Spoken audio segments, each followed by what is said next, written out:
Hello everyone, welcome back to Beyond the Veil Tarot and Astrology. My name is Candice Marie. Thanks for joining me. Happy Friday. Hopefully you guys are doing well.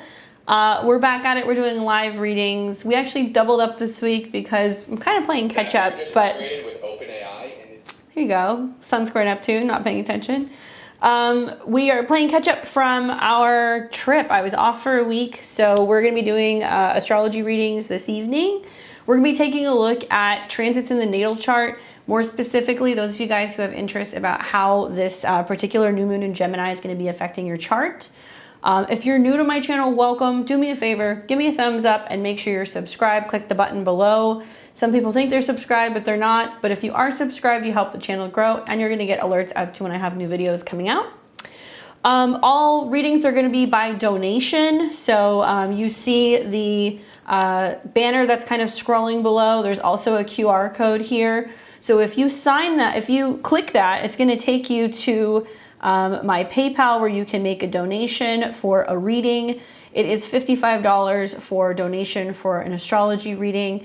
Please, please, please make sure you put in the information. So I need to know at least your first name, time, date, location, city, state of birth. Don't forget the AM or the PM. That's really helpful. That way I can pull up your chart and talk to you guys about what you got going on.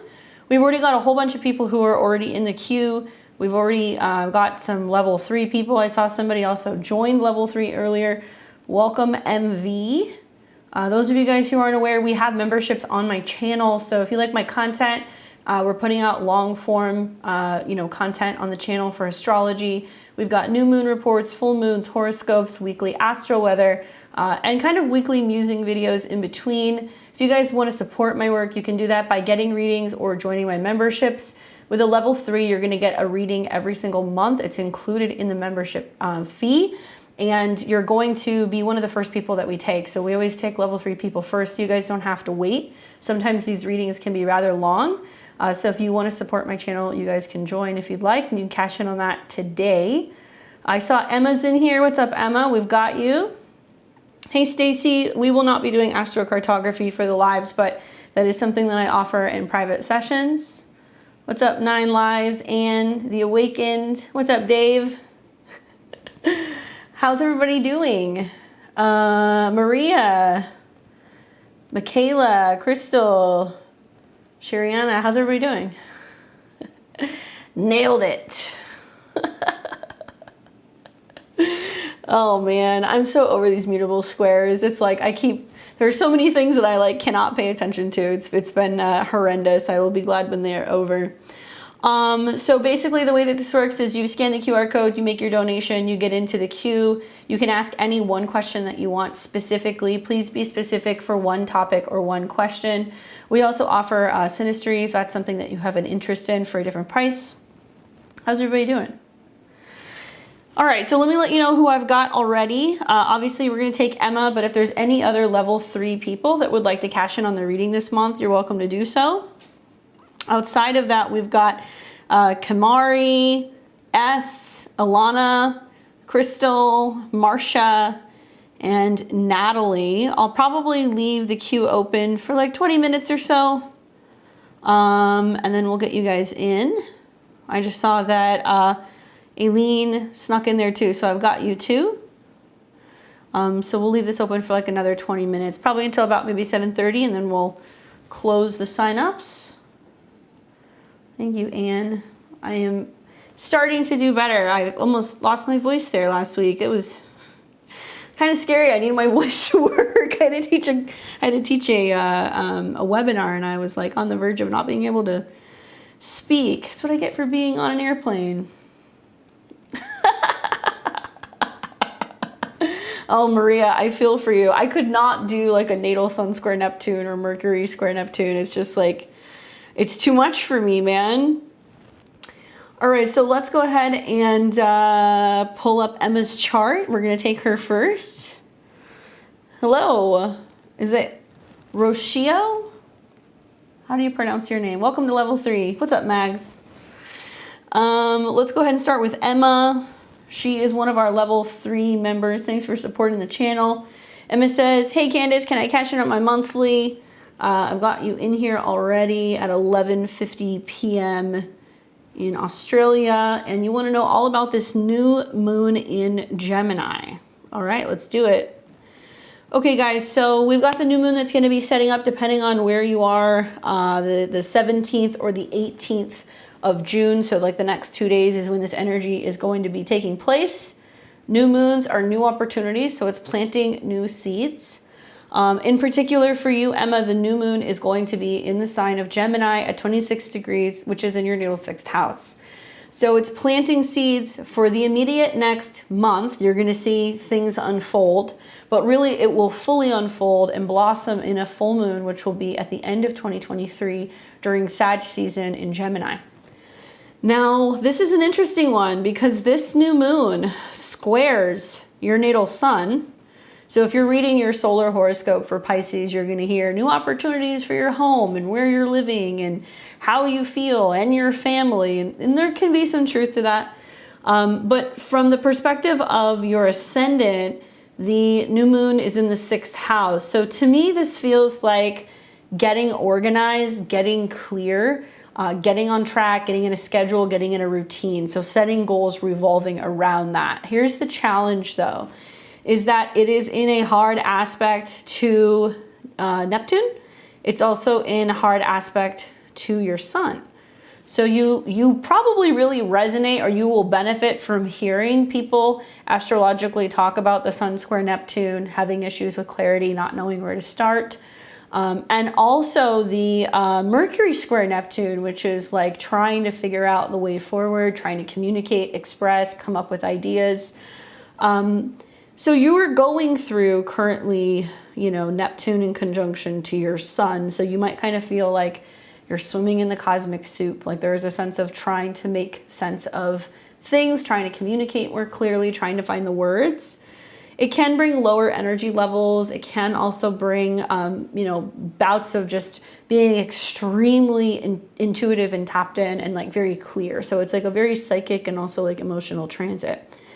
The challenge is that whenever you have a new moon or any action in the 6th house, it's about your daily routine or your health, and that's challenging Neptune on your sun. So really, you may be like the Neptunian energy with this particular new moon where you're not seeing something clearly, or you're wanting to hide away, or you're wanting to shy away from something.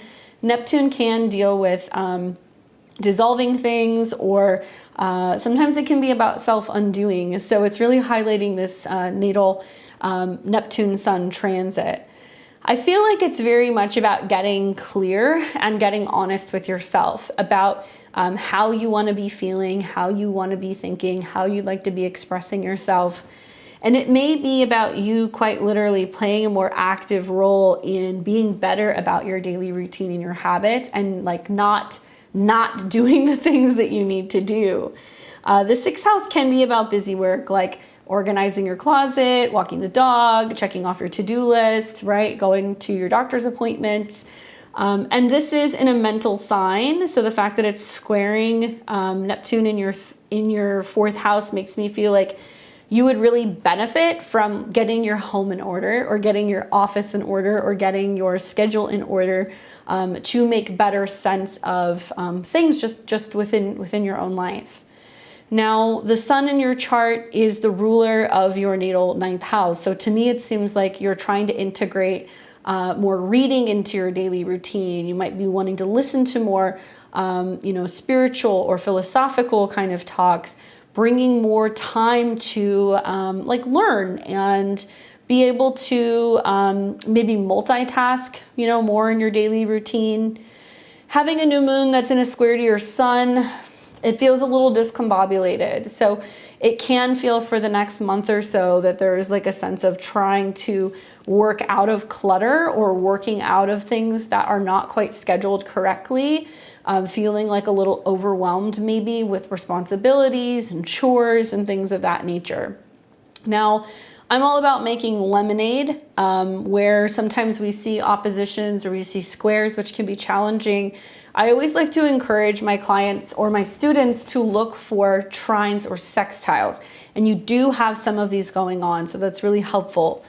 Probably the most significant one is going to be the fact that you have the new moon in a sextile to your natal Jupiter in the 5th house, okay? For Capricorn rising, you know, we can also see that Aries is belonging to the whole sign 4th, so it can be talking about expansion of the home or the emotions. But I think that this is about you getting creative with how you manage your schedule. It can also be about integrating more creative time, more opportunities for play, more opportunities for romance, self-expression into your daily routine. And it's very personal because the 5th house is very personal to you. So I wonder, what are you hoping to achieve? What are you hoping to make more time for? And with Gemini in the 6th house, you can be more diverse when it comes to your schedule and giving you the opportunity to make more, you know, time for some of that. Pretty soon the North Node is going to change signs and it's going to come into conjunction with your natal Jupiter, and that's going to be taking place over the next like month or two. And when that happens, it's almost like there's an expansion that's going to go on in regards to your heart space, and creative energies will be high. You'll have the opportunity also to see doors open in regards to your love life, and also if you're self-employed, that can be a really good energy with the 5th house as well, because it's saying that you're tapping into new creative talents and ways of being able to expand your future. The only way to better do that is if you have better time management or schedule management or better health or better organization, because this particular new moon is sextiling Jupiter. So it's saying making time for the things that are most important to you, basically. Something else that you're going to see, it's loose, but it's there. We see that this sun and moon at 26 degrees is about 6 or 7 degrees away from a trine with your moon. So that's positive as well. It's basically saying it's tapping into, even though it's out of sign, so it's harder to see, more organization and time for focusing on your goals, your relationships, connecting with groups and other people. So part of the time management and the schedule reorganization might bring in opportunity for you to socialize more, connect with friends, and network with groups who are going to help you improve on some of your goals. Now, very simply, a new moon in the 6th house is like, okay, if I'm looking to get into a new office, if I want to reorganize my space, if I want to set intentions to go back to the gym, if I want to set intentions about having better, time management or, new schedules, maybe you want to pick up like a side job or a second kind of position, because Gemini is a double-bodied sign. You could do that with a new moon in this area. The only challenge, once again, okay, because I've seen, I guess I'm being like a little bit of a stickler about this. I've seen a lot of astrologers talk about, oh, it's the new moon in Gemini, and like get out there and write your book and learn and travel and speak up and say something, and like, okay, yeah, that's very textbook. But this is kind of like a shit new moon. I hate to say that, but the hard angles to Neptune means that there's going to be conspiracy, total delusion when it comes to facts versus fiction, intentional misconstruing of information. Like a lot of illusions, and things are going to be very hazy. So I look at this and I go, wow, she really wants to be better about having things more so better organized and having clarity and being able to communicate more effectively and like getting things in order. But with Neptune on your sun, you're kind of like, well, how do I do that? And how is it possible? And how do I figure out, this issue? Because the 6th house can be like, trying to, solve some kind of like issue or crisis, right? It's kind of like a Virgo-ish house. And the truth is with Neptune on your sun, it's getting out of your own way and seeing where there can be emotional home or family blocks or things going on emotionally where you're feeling a little lost that's inhibiting you from having a routine. So I think that would be the long and short of it. Everybody's going to have the square going on with the new moon. It's just the people who have personal planets in the late degrees of Pisces, I think, are the ones that are a little checked out, or they're afraid, or they don't know how to find the way forward. So really work with that sextile to Jupiter. Really the best advice I can give you is believe in yourself, focus on your talent, make time for what is going to make you happiest, what's going to make you feel the most expressive, make time for playtime, make time for creativity.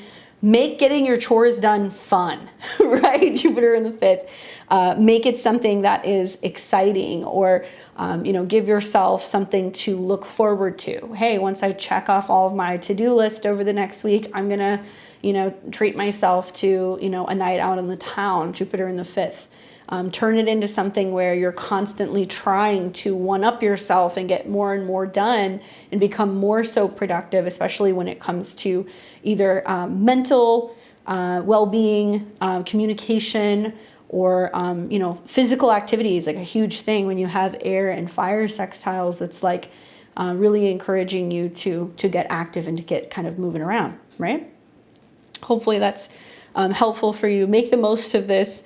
And for everybody who's going through the new moon cycle here, the next month is just, it's not going to make sense. It's going to seem like it's an episode out of like, I don't know, like the what is that show? The Twilight Zone. It's going to seem very Twilight Zone-esque. We're going to hear some stuff that's coming out in the world. We're going to be like, there's no way that's true. Good luck. Cosmic soup, yes. Have lots of things going on. Tune in with Neptune. What's up, Ben? Thank you. I appreciate that. Got to work with interceptions. Hey, Claudia.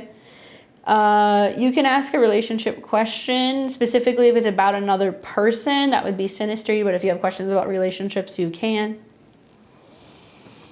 We're going to leave the queue open for another 10 minutes or so, so we've got some time if you guys want to get in there. Don't forget to add your time, date of birth, and location, please. I appreciate it. I've got Kamari, S, and then Alana. You guys are all on deck. Oh, and you know what, actually? I just saw we had, so it's, can you spell out your name for me? Is it Rocio? I'd like to know about the impact of the current transit. I got you. Let me plug in your info. Thank you for joining level 3. And then Kamari, I'll get you in just a second.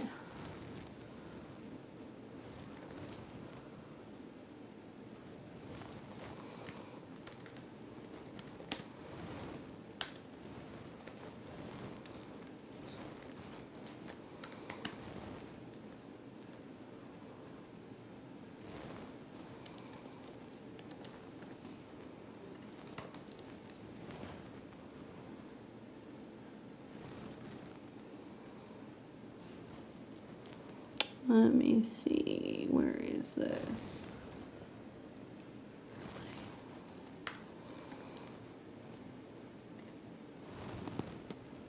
Here we go.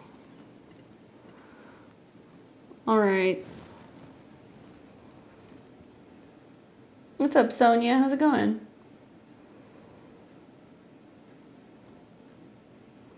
Claudia, I'll get you next too.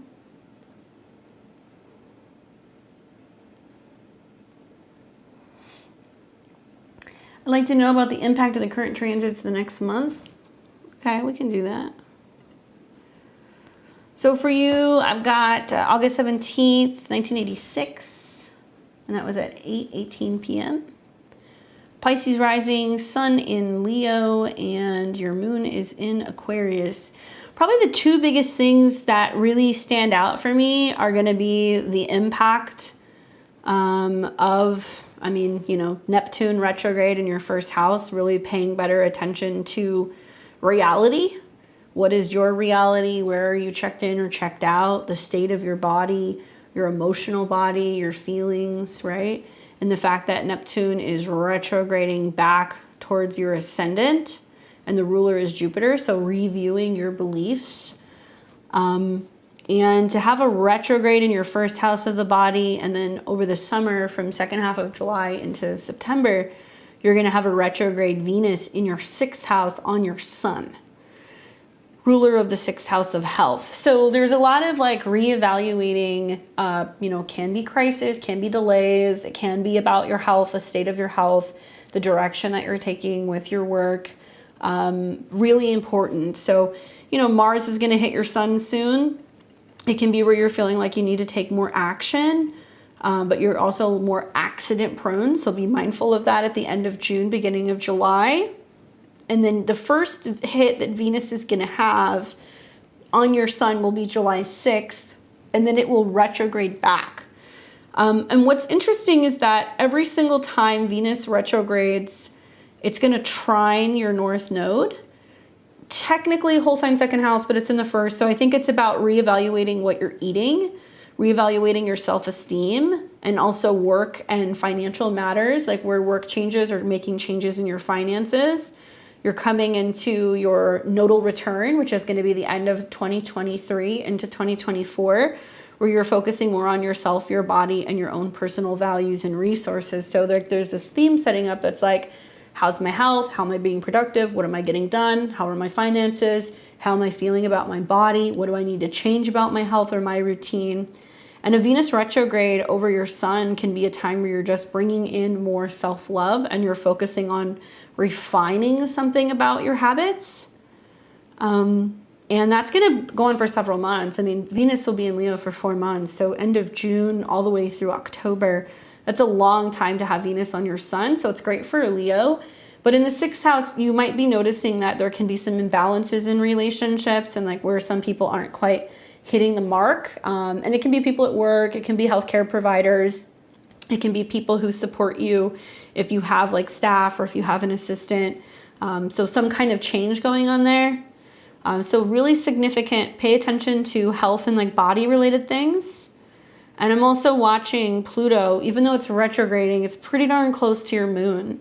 So just recently, as Pluto was in Aquarius these last few months, being so close to like the emotional part of your chart, it does talk about major home, emotion, relationship transformations, especially either with like romantic partners, younger people, a child, or like female relationships. And you'll see going into next year, like Pluto's going to come back into Aquarius and it's going to create that hit as well. So there's definitely some stuff going on where there's some changes revolving around your emotional body in general.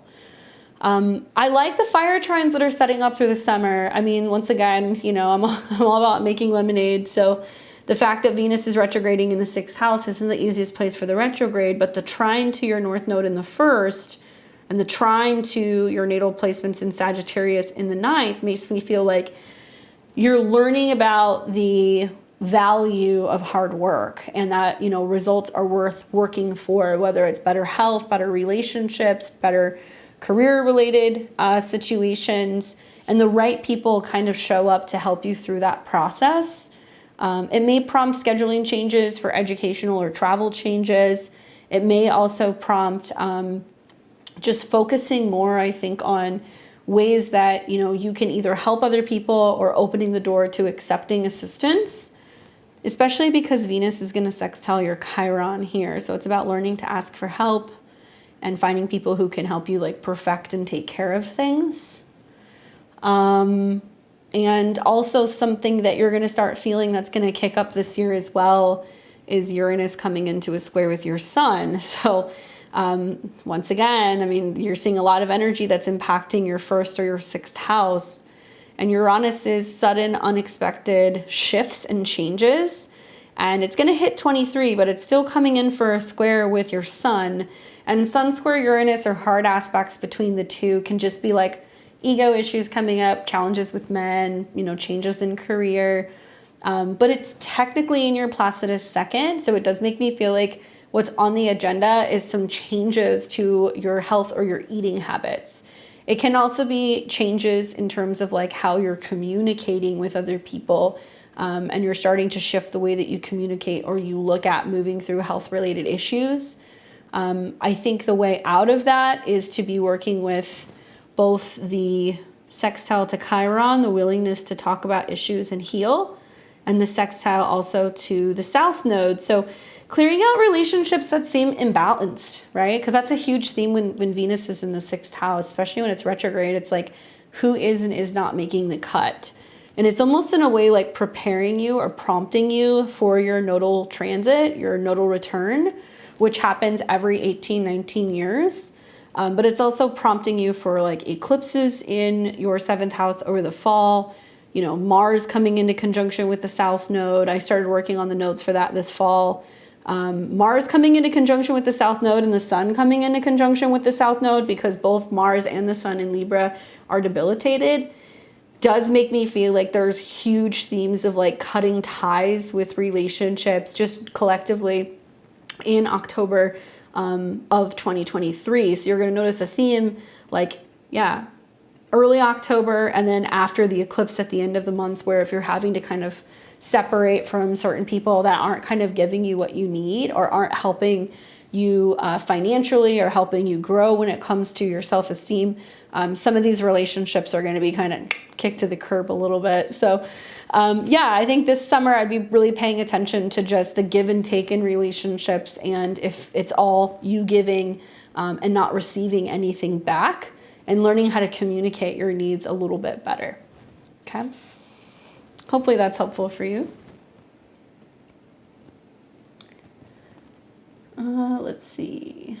What's up, Katerina? How's it going? Hey, Choose Love. Let's see. Okay, so Claudia, got you. Let me put you in here. Those of you guys who are wanting to sign up, we have another minute or two. You can scan the QR code. You can get in there and you can sign up for a reading. Let me see if I have you in here, Claudia.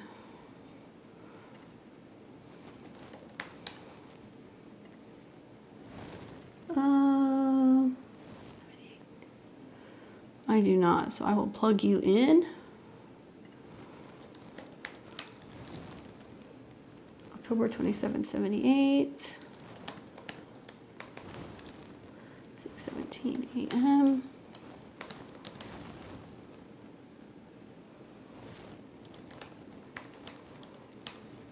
There we go. Ben says, how do you reckon Trump's gonna deal with this moon? He's not. It's not gonna go well. Venus is also gonna turn retrograde directly on his ascendant. So Trump is definitely a character to watch here the next couple months.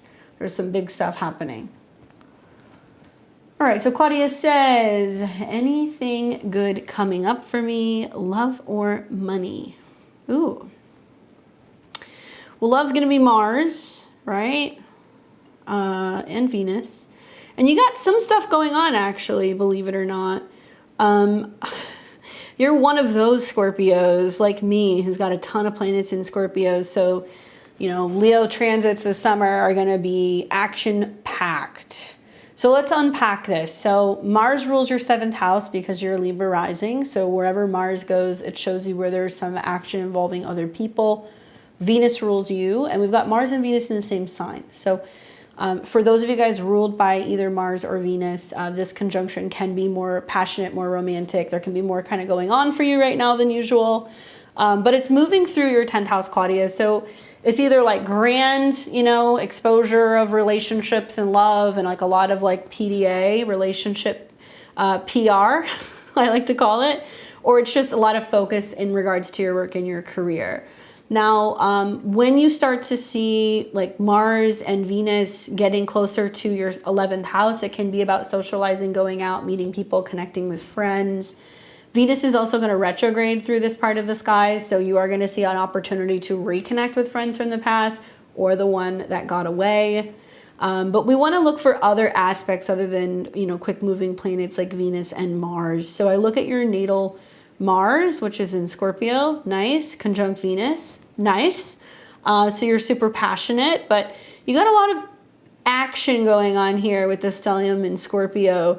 Mercury conjunct Venus can have changes in relationships quite frequently, or it can be a little iffy about connecting and vulnerability. There can be changes in love.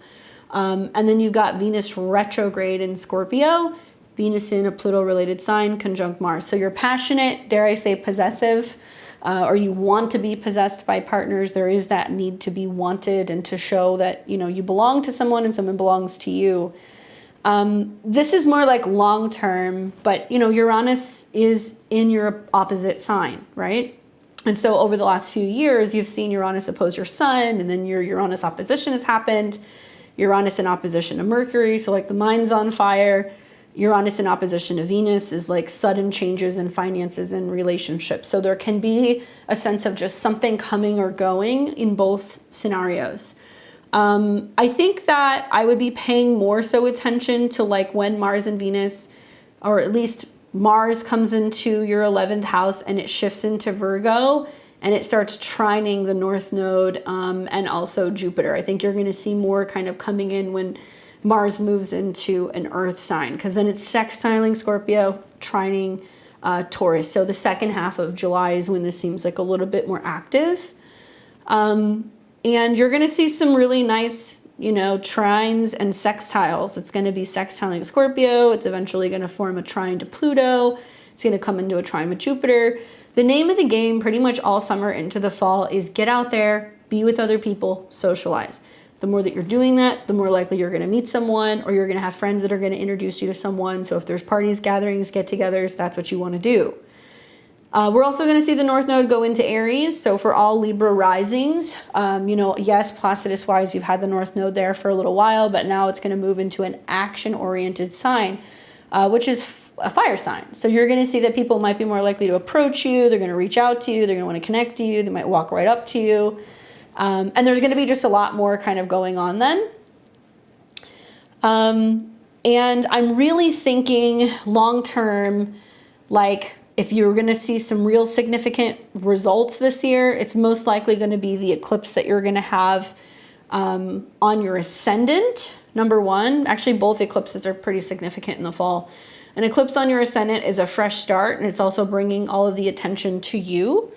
And you're going to have Mars on your sign, so you're really adamant about going towards what you want. And then you're going to have a second eclipse, which is going to be the end of October. That's going to be in your 7th house of relationships, conjunct Jupiter. So socializing all summer kind of leads to connecting with other people and developments in relationships. And my, oh my, that is a sweet eclipse around Halloween that's going to be taking place in conjunction to Jupiter. So it's going to feel very romantic, larger than life. And it's in a sextile to Saturn. So it does really feel like there is a lot of stability there. For pre-existing relationships, or if there's some interest to somebody now, keep in mind that Uranus can be about friends. And some things that you're going to see happening over the summer with, you know, Mars and Venus and Leo is that it's going to be squaring Uranus. So on one hand, you want to break free and you're like, I want something undefined, and, you know, we don't have to have commitment, and, you know, we can be friends, but then there can be lots of passion and intimacy and connection. And there can be a sense of being like, whoa, there's something here, right? And like realizing that maybe you don't just want to be friends, or maybe somebody wants more than the other person. So I'm not saying this to, you know, keep you from being interested. Just be mindful that things can get kind of sticky because you are going to have Uranus oppose your Venus square both Mars and Venus. So there's going to be a sense of like, what do your friends say? What do they think? And, you know, maybe it can be about meeting somebody's, you know, kind of social group and getting to know them, but you're likely going to get a lot of feedback. At the very least, you're going to have lots of opportunity to get out and do things. So this is not like a summer that you want to stay kind of cooped in. You really want to get out and do something and socialize with other people. Financially also, because Mars is related to your money, there can be a sense of like having opportunities to network and do business with friends or groups of people with Mars and Venus moving through your 11th house. Friends that can make connections for you business-wise, that can like prompt bringing in more resources. And you're also going to see, as soon as Jupiter swings into your 8th house, which is going to be Placidus-wise, more so in the spring next year, money's looking pretty good. You're going to see Jupiter really expanding in the 8th house where you have support from other people. Your money-making kind of period is definitely going to be more as the sun is coming through your 2nd house, or Mars is coming through your 2nd house. So I'm noticing a theme right around your birthday. Sun, Mercury, Mars, all moving into your 2nd house. So you're going to have a solar return, a Mercury return, a Mars return. All of that is like playing with home field advantage. And really colorful stellium that you have there. It seems like with stelliums, you have to take into consideration the first planet, either within the house or within the sign. In this case, I would look at Uranus, which is like shocks and changes in relationships or in resources. Mercury, which is like relaying the information. What do we do about it? And Mars and Venus is like, we work together. We figure out a solution. So part of what you're going to be learning is how to build more in resources, build more in intimacy with other people throughout some of these transits, specifically in October and November. But really, the real fun is going to start when Jupiter and Uranus start opposing your Venus next year. And you're going to almost be feeling like you're being thrusted very quickly into a relationship that's like in warp speed. And you're learning how to be vulnerable and how to merge and how to come together with a person very quickly. Just a word to the wise, because Uranus rules your 5th house and because Jupiter is in a fertile sign for placements like this, it can be like, suddenly being in a situation where somebody says, I love you, and you aren't expecting it. And then boom, the relationship takes off. Or, getting to know somebody that you're dating and, kids being involved in some way, whether it's somebody has a kid or you guys talk about having a kid, that could happen because of the connection with Uranus in the 5th house. But for the most part, your relationships have been shaken up quite a bit the last several years with the Uranus opposition. So now as Jupiter comes in, you're going to start to kind of see like the good financial and love related things happen. But a lot of it is about staying open to it, right? Anybody who's got this much Scorpio, especially connected to their 1st house, is very intense. And there's also a sense of being a little guarded and being a little protective. So as people start to kind of come in that you can kind of build with life-wise or financially, it's about staying open and finding ways for there to be a win-win where you guys can both grow together, right? And then finally, the North and the South node coming into a square with Pluto, which is the modern-day ruler of your 2nd house. For all Libra risings, this is about huge changes on the home front that are being brought through the family, through property, through real estate, ways of making changes financially to transform the home as well. So there's a lot of financial stuff going on here, really the rest of this year. It's going to be something that's just going to keep on keeping on. Hopefully that's helpful for you. Readings are now closed, so I appreciate those of you guys who got in.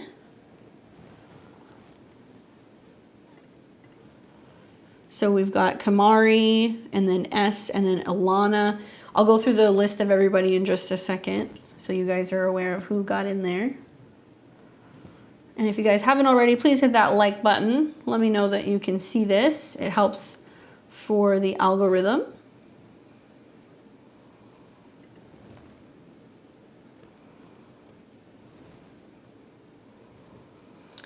All right, so for Kamari, I've got you here December 1st, 1979, Baton Rouge, 3:48 p.m. What's up, Bud Island? I will check the list in just a second, guys. Don't worry, I'm going to let it load. So Kamari says, I love your channel. I've learned so much. I enjoyed your Venus retrograde course last Sunday. The last few years have been challenging and I'm ready for a change. Any advice would be helpful, career or relocation or relationships. All right, let's do it. So you've got a Sun in Sag, Taurus rising, and Moon in Taurus. So a couple things. I know you noticed, you mentioned a couple different things. Relationships is interesting because you have Uranus in conjunction to your ascendant. So when a planet is on an angle, like the ascendant, the IC, the descendant, the midheaven, these are very active. Like it becomes very obvious because that planet really creates the theme of whatever its lessons are.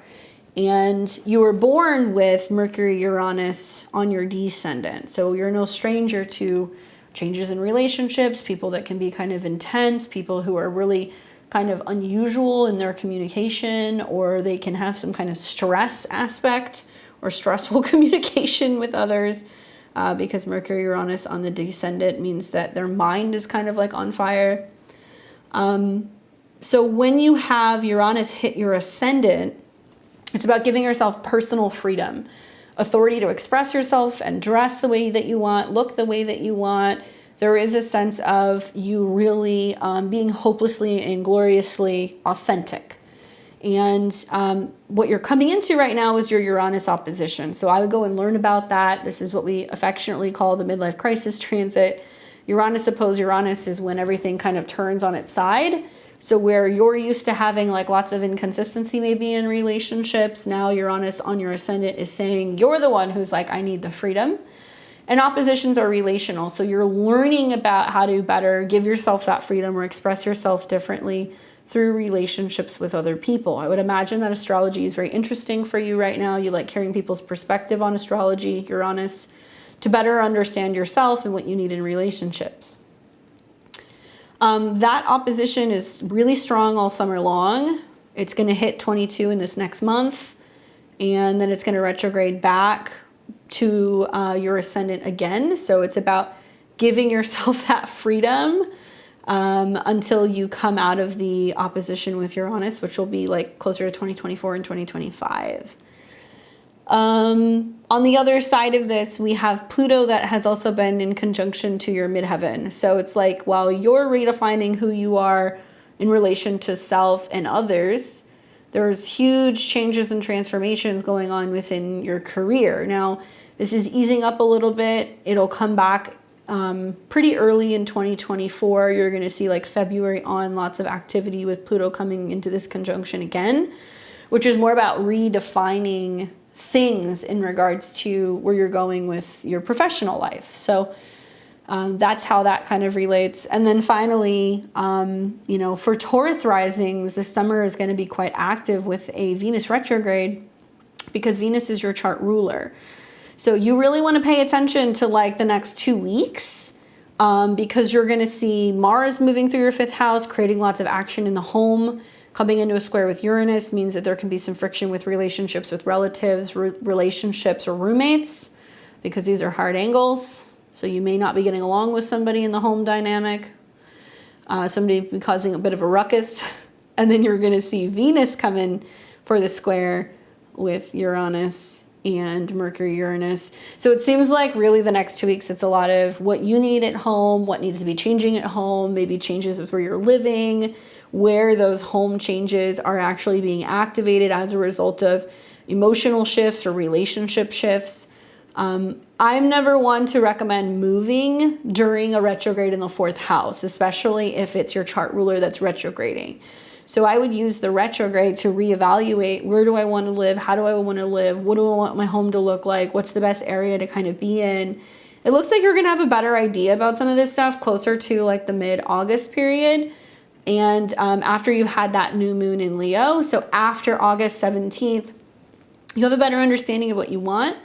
You've had a couple of Venus-Uranus squares, which means you've made some changes within your home. Maybe you're questioning, well, can I remedy the relationship issues? You know, do we have to move? Does it make sense maybe to make some aesthetic changes to kind of tie you over until you really are ready to go somewhere new? But be very careful with buying, selling, signing leases, things like that, because especially if you're looking at buying something or if you're wanting to move into a new area, you need to like have the home inspected, really make sure you like the neighborhood, that kind of stuff. And it's going to be very active for Taurus and Libra risings because you guys are ruled by Venus, but especially because you have planets in the mid to late degrees of the fixed sign. So Venus is actually going to be the focal point of squares between your moon and your Mercury Uranus. So any home, family, roommate relationship issues are likely going to continue. And as Venus retrogrades, you have the opportunity to say, can this be remedied? Can we work through this? Or does there really actually need to be a change going on in the living situation? Now, if it's not a relationship or a family member, it can also be landlords or people that you're dealing with in regards to finding a new home base, okay? Hopefully that's helpful for you. And I'll give you guys a rundown of who I have on the list, because I know a couple people are asking.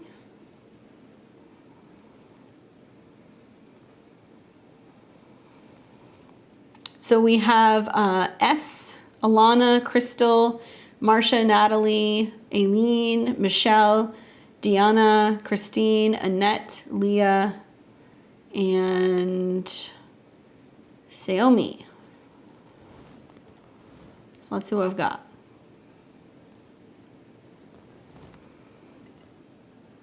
So choose love. I'm not sure which one you are.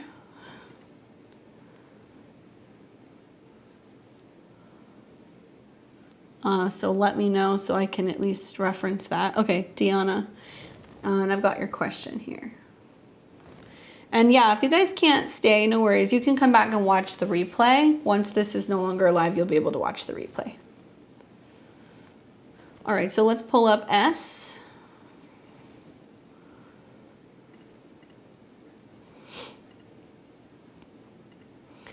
So S, I've got you here June 27th, 1993 at 9:20 p.m. in Cape Town, South Africa. And it looks like we're doing a synastry for somebody who is October 2nd, 85.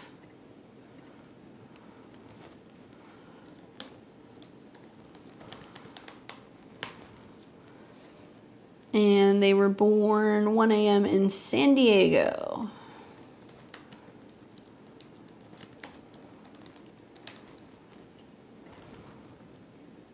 Oh, I got you, Marcia. You're on my list. You're a couple people down. There's like 3 people before you, but not too long. Okay, so S, who wants to remain anonymous, says, I'd like to know if you see marriage or children within the next year and a half for my partner and I. I really don't want to waste my time. Okay, so let's take a look. A lot of that's also composite, so I just want to reiterate, good relationship astrology is not just going to be looking at synastry. Looking at synastry is like putting 2 people in a room and observing how they interact, right? So a lot of things that you'll observe in terms of a relationship, communication style, that is synastry. The composite, there's 2 different types of composites that I work with. A midpoint, which takes the center point between the 2 charts, and also the Davidson are 2 really important things to look at outside of synastry to make predictions for where a relationship is actually going, okay? And that's something that you get in a relationship consultation. Just looking at your chart, you're on the inside, he's on the outside. I noticed that you're in your Saturn's return. So you've got Saturn retrograde natally in Aquarius, in Pisces, and Saturn is retrograde. So you're reevaluating your karma revolving around your own personal self-body limitations, whether or not you want to be alone, whether or not you have to be alone, if you're on the same page as somebody else. And your natal Saturn at 0 degrees is in opposition to Mars in Virgo in your 7th house. So it's, where am I being more mindful of boundaries and limitations with what's best for me versus where other people are? And am I holding back? Do I move forward? What are we doing? You know, themes revolving around like marriage and stuff. And it's interesting that Saturn is the first planet within, like, or I guess, conjunct the ascendant, right? And Saturn is your traditional ruler, being in Aquarius rising. The Sabian symbol for 21 degrees of Aquarius is a child on the floor, like on a rug on the floor, you know, playing. And it's about making the best of life and like sometimes having children even in like situations where you're not ready or if you don't know how to kind of handle it yet and like trying to make the most of things. So I find it interesting that Saturn is retrograding back to that degree. That's like, am I in the right relationship? Am I going to be able to do this? Am I going to have a partner who's going to help me support me through that? I feel inclined to tell you that you need to really pay attention to what happens during the Venus retrograde. So when Venus goes retrograde this summer, she's going to go retrograde from 28 degrees to 12 degrees, which means she's going to start here and then she's going to retrograde to here, which means she's going to go retrograde through your 7th house where you're reevaluating relationships. She's also going to come into conjunction with your Chiron, which is whether or not relationship issues can be healed or if there's a partner that's going through childhood wounding, right? And then you're going to see that Venus is going to conjunct Juno, and it'll make these aspects several times. So it's like, can we get married? Can we not? If it's not the right person, does another person come in? And it's all going to square your natal Venus. The good news is that it's going to sextile your South Node. And I really feel like September going into October is like when you figure out whether or not things are going to work. Okay, just food for thought. I see why you guys come together, right? You guys have like a sun-moon connection. You have a sun-Jupiter connection, Mercury-moon connection. Communicate positive, optimistic about the future. He's got Mars and Venus in your 7th house. I like that. And I think that, your Saturn in conjunct or quincunx his sun can feel like you have high expectations for him. And then you guys also have like a Moon-Venus connection. So, the synastry isn't all that bad. I will say that, Mars to Venus is good, but over the next year, he's going to have Saturn come into an opposition with his Venus. So he could go through a separation if there's a situation where somebody's like not ready, right? He's a Cancer rising, and he's got a sun in Libra. And also there are eclipses that are going to start happening in his 4th house soon, which is about clearing things out in regards to relationship past, which is definitely an issue and or a hang up with this, or family issues that have impacted his relationships. And you've got Uranus and Neptune on the descendant, Mercury on the ascendant, Sun on the 12th. I kind of feel inclined to tell you that really there's like a sequence, right? It's not just like, is this relationship going to work? Are we going to do X, Y, and Z? I think it's a matter of really appealing to his Libra placements, especially in the fall, and being like, this is where I see my life going. I want to be committed. I want to settle down. I want to have a family. I want to get married. I want to do like the domestic life stuff. Do you want to do that with me? That's the best way to communicate with a Libra, because it's asking them for their input, asking them to kind of, step up and take action in like initiating what your goals are within the relationship. And with the eclipses that are then going to take place in the fall, in October and November, it can set the stage for like talking about moving in together. So if the plan is to be like, okay, I'd like to have kids or do this or that in the next year or two, are you ready to move in together? Oh, you're not. Okay, well, that's something that we would need to do if we were in order to get from point A to point B. He does have, you guys have a Pluto-Saturn connection, and, it's not unusual. People who have Saturn in the 5th house may have some hesitation or trepidation revolving around like having kids. So Saturn in the 5th, South Node in the 4th, Pluto in the 4th. I would talk to him about his hangups in regards to, potentially doing these things. He's also got a, Pluto Moon opposition. So, there's some stuff that's going on there that I feel like there can be some issues that he's had in regards to his upbringing or his relationship maybe with his mom. That's kind of kept him from, being open to, do some of these things. I feel personally like it's going to take a really strong Mercury transit for you to make a decision about having a kid. And I think that you're feeling the pressure as the eclipses have been squaring your Mercury, your 5th house lord, and the North and the South node are going to be moving in and squaring your Mercury. And likely what you're going to find is sometime around the end of July, beginning of August is when you're really feeling the pressure to be like, I need to make a decision, like, are they with it or not? And I would encourage you not to cut and run that quickly, that I think there's going to be a lot to learn from a Venus retrograde on your descendant and a Mercury retrograde over both of your guys' personal placements. He doesn't have any strong aspects to your natal 5th house of children. Mercury is your 5th house lord, and you guys do have a Mercury moon connection, and you guys do have a Mercury Jupiter connection. So it's about talking about what you guys both want in regards to relationships, what the goal is in regards to relationships. Does it mean that he can't be that person? No, but the pressure is on looking at your chart, because it looks like it's something that you want to facilitate, especially in this next year when Saturn starts trining your sun. It looks like probably like right around next summer is a time that you would seriously be considering trying to figure out how to take the steps towards getting ready to potentially have a kid, because Saturn will trine your sun and you're going to have Jupiter go into your 5th house. So I would say kind of like mid next year into 2025. Timing wise makes sense looking at your astrology. But I also want you to know, like, you have to go through the Saturn return, because, some people get married, they get divorced, they have kids during their Saturn return, but until Saturn is at least 10 degrees away from your natal Saturn, and ideally even moving into your 2nd house, that's when you will have finally kind of broken through that invisible wall of, I'm not getting what I want, they're not ready, it's me against the world, if he doesn't give it to me, I'm going to leave. Because there's going to be this experience of, why do I have to be alone? Why does this have to be so hard during your Saturn return? Because what it's trying to get you to do is rethinking, what do you need when it comes to your life and what are your goals? And then Saturn in opposition to Mars is Do you feel like you have to push somebody or kind of drag them kicking and screaming through the process of committing to being in a relationship and being committed and being a parent? And every single time Saturn's hitting that 2 degrees, you're going to feel like somebody's going to say, well, we don't have enough money, or we don't have the house yet, or we don't have this, or, because Mars is at a degree that deals with money. So there can be some hangups revolving around like being able to provide, and the physical costs revolving around either getting married or potentially starting a family.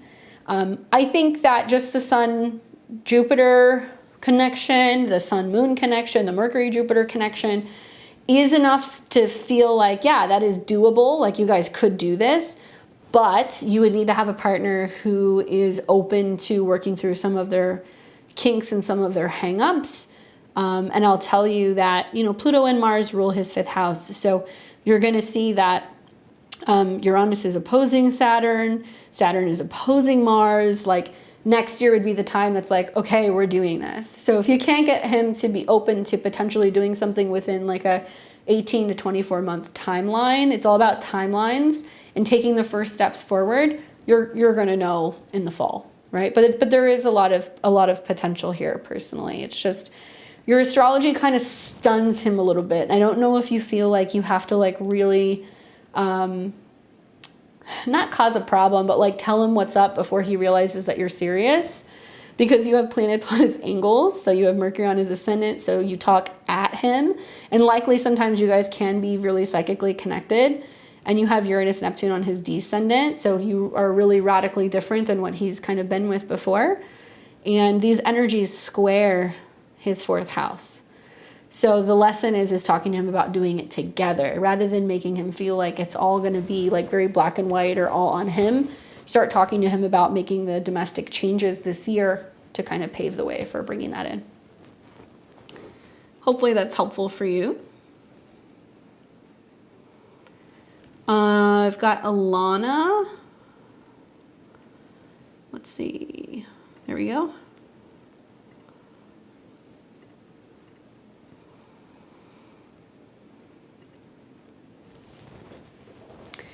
And Alana says, the head of the company is making it impossible to do my job. He's micromanaging me and doesn't understand how to do it.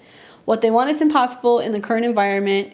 He berated me about it on Wednesday, and I'm at the point where I feel so beaten down and broken down. I don't know what to do to get him to understand what I need and what he wants. I'm looking for another job because I can't afford to just up and quit.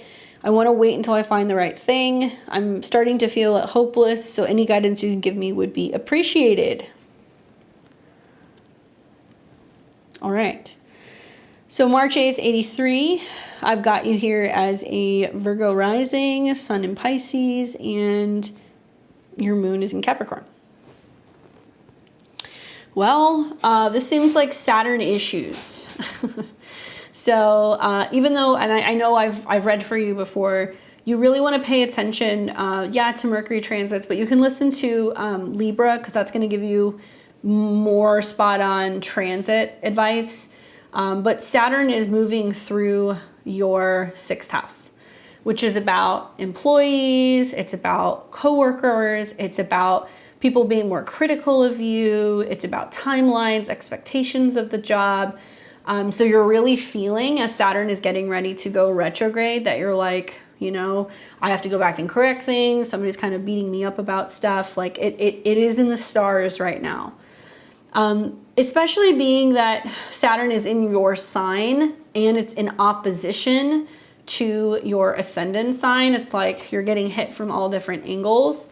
And the 6th house is also about busy work, and it can be about issues and problems that you're having with people who are like not your people in relationships or in regards to your workspace. Now, something that you've had going on is Saturn has been in conjunction to your Mercury, which is your chart ruler, and it's about you getting this feedback and the harsh criticism that's kind of coming with that. The good news, because there is good news, is that you're having this new moon that's coming in Gemini, very close to your 10th house cusp. So it's setting the stage for how can I find a new job? How can I be more optimistic about a new position? It is squaring Neptune, so there can be a sense of wanting to keep that from other people, maybe not wanting current employers to know that you're interviewing or that you're looking for something. There can also be a sense of being like, other people aren't seeing me clearly. What's the deal? You know, why are they misinterpreting what I'm saying? And as Saturn is turning retrograde, that connection to Mercury is going to be difficult in communicating with people at work just in general. Okay, I'm just going to keep it real with you. Here's the positive, is that it is trining your North Node. So it is saying that, especially this summer, it is making it possible for you to have a new job. Maybe you're going to be picking up more energy after the new moon in Cancer. I'll show you those dates.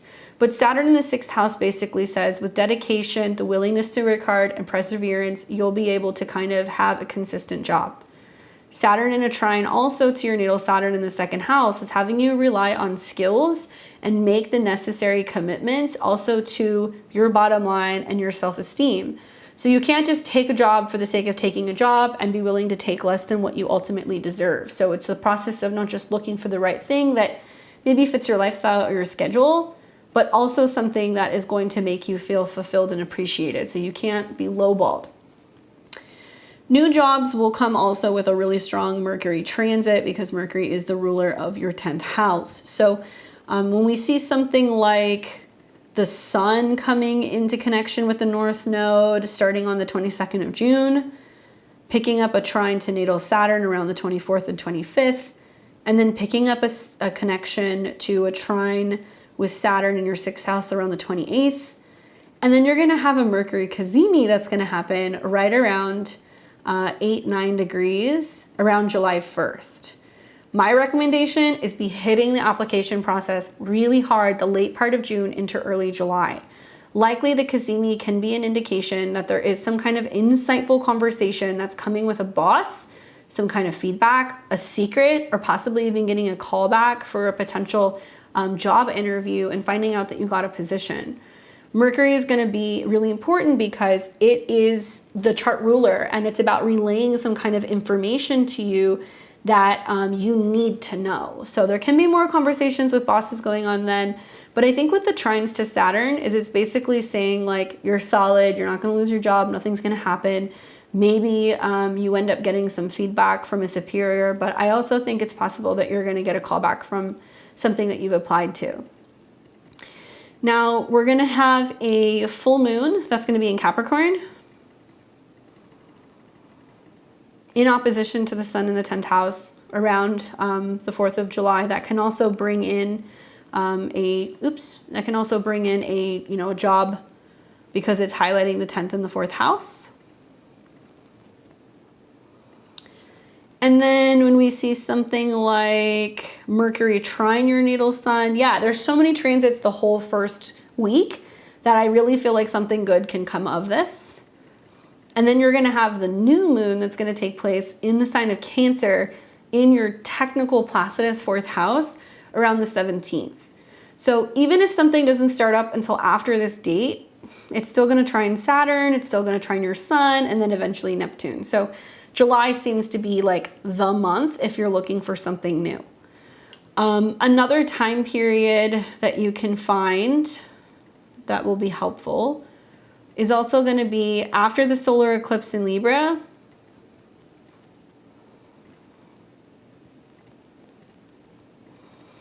Which will be in your 2nd house of income and money. So it can indicate new opportunities for resources, bringing new money in. And at the time, Venus will be in Virgo. So that can be saying that there's something new getting set up, bringing you more money. You are going to have a Mars-Saturn connection though. So there can be a sense still, even if you stay in this position, that you're like, I'm still trying to get out in October if you haven't found like the right thing. But then like earning potential gets very strong when you have the sun enter into Scorpio and come into conjunction with Saturn by the end of October. So there's a couple different really clear periods where like job and financial stuff really gets strengthened, especially when planets are in Scorpio or Cancer, because it's going to trine your 6th house, right? But keep in mind that all year long, Saturn is going to be back and forth over Mercury. So you're going to be getting feedback. You have to be on time. People are going to be nitpicky. This energy will get easier once you get to the end of the year. And then Saturn is going to cross your sun. I'd be paying more attention in the new year to like your health, your routines, mental health related things, right? Taking care of your immune system, taking care of your feet, your digestion, eating well, mental health stuff as well. But obviously that's kind of like down the road, but you got a really strong period basically the next month if you want to set something up that I do feel like you can find something if that's what you're looking for. Hopefully that's helpful for you.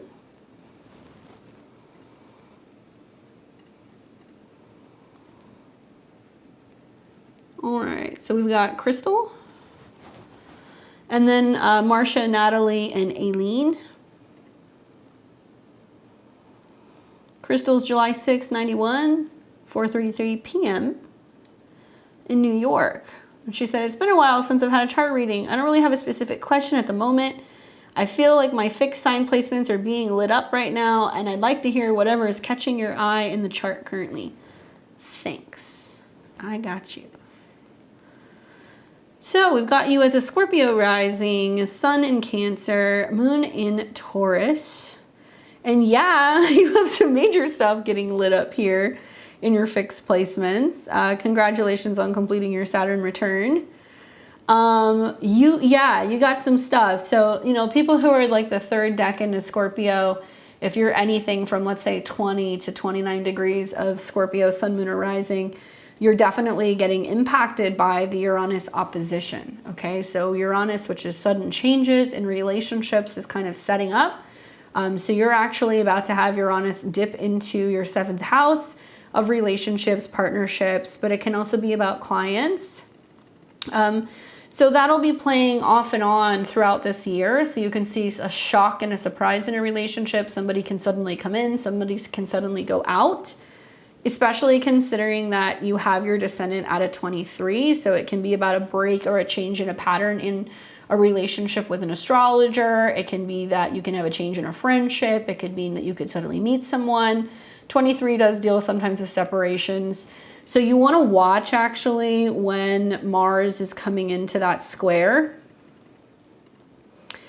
Somewhere around June 27th, really all the way through like the first 10 days of July. Because you're going to see first Mars, which is your chart ruler, go through your 9th, going into your 10th house of career and square. So there could be legal issues, there could be travel issues, there could be philosophy issues revolving around beliefs and relationships. Mars is your chart ruler, so it can be that you're irritating or having some conflict with another person. And then Venus comes in and says, hey, you know, I didn't like this, that, or the other. 9th house can also be like a lawyer, it can be a teacher, it can be a mentor. So just keep in mind, like, Venus is coming in and having something to say about whatever Mars has done. So unfortunately for people who are Aries rising charts and Scorpio rising charts, a lot of you guys are going to see that some of your actions or your reactions or rushing into things or creating some conflict or having a blow up is going to materialize as partners coming back and being like, what is your problem? What is your deal?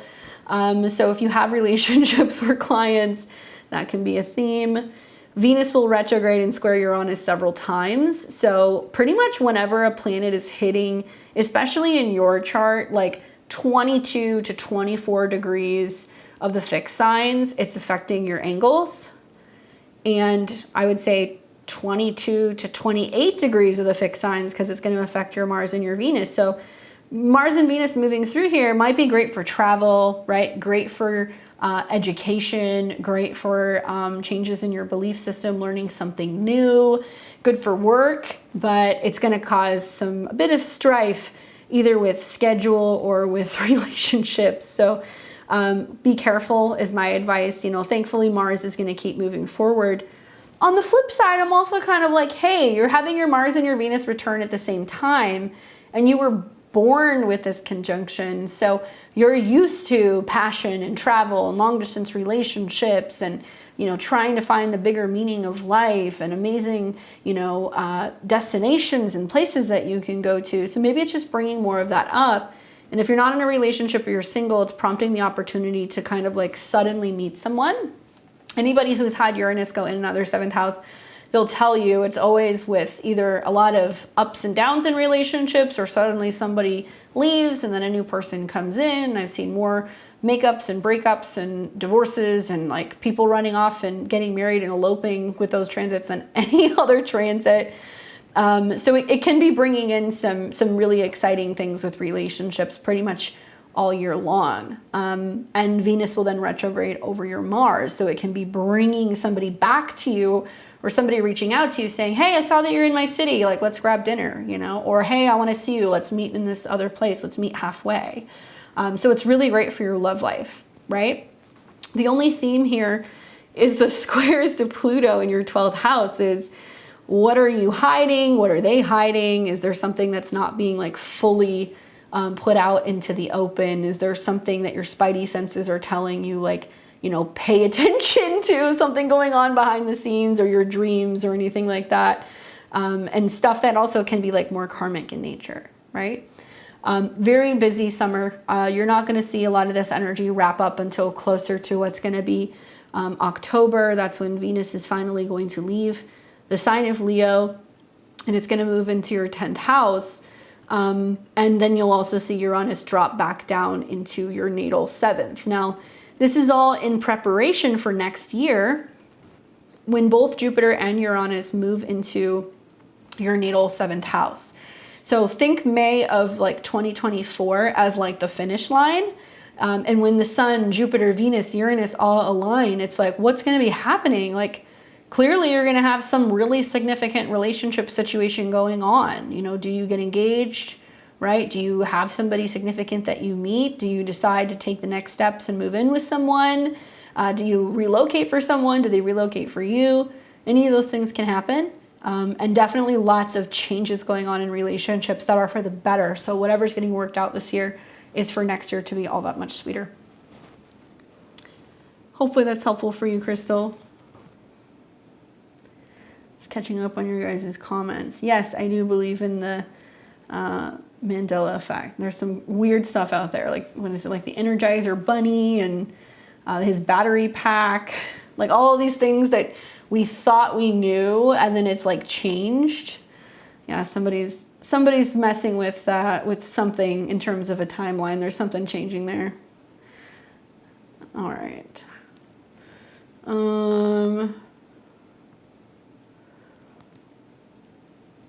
Amnesia. Hello. We need to look at your whole chart. Good luck, Crystal. We've got Marcia, Natalie, Aileen, and then Michelle. So let's find Marcia's chart.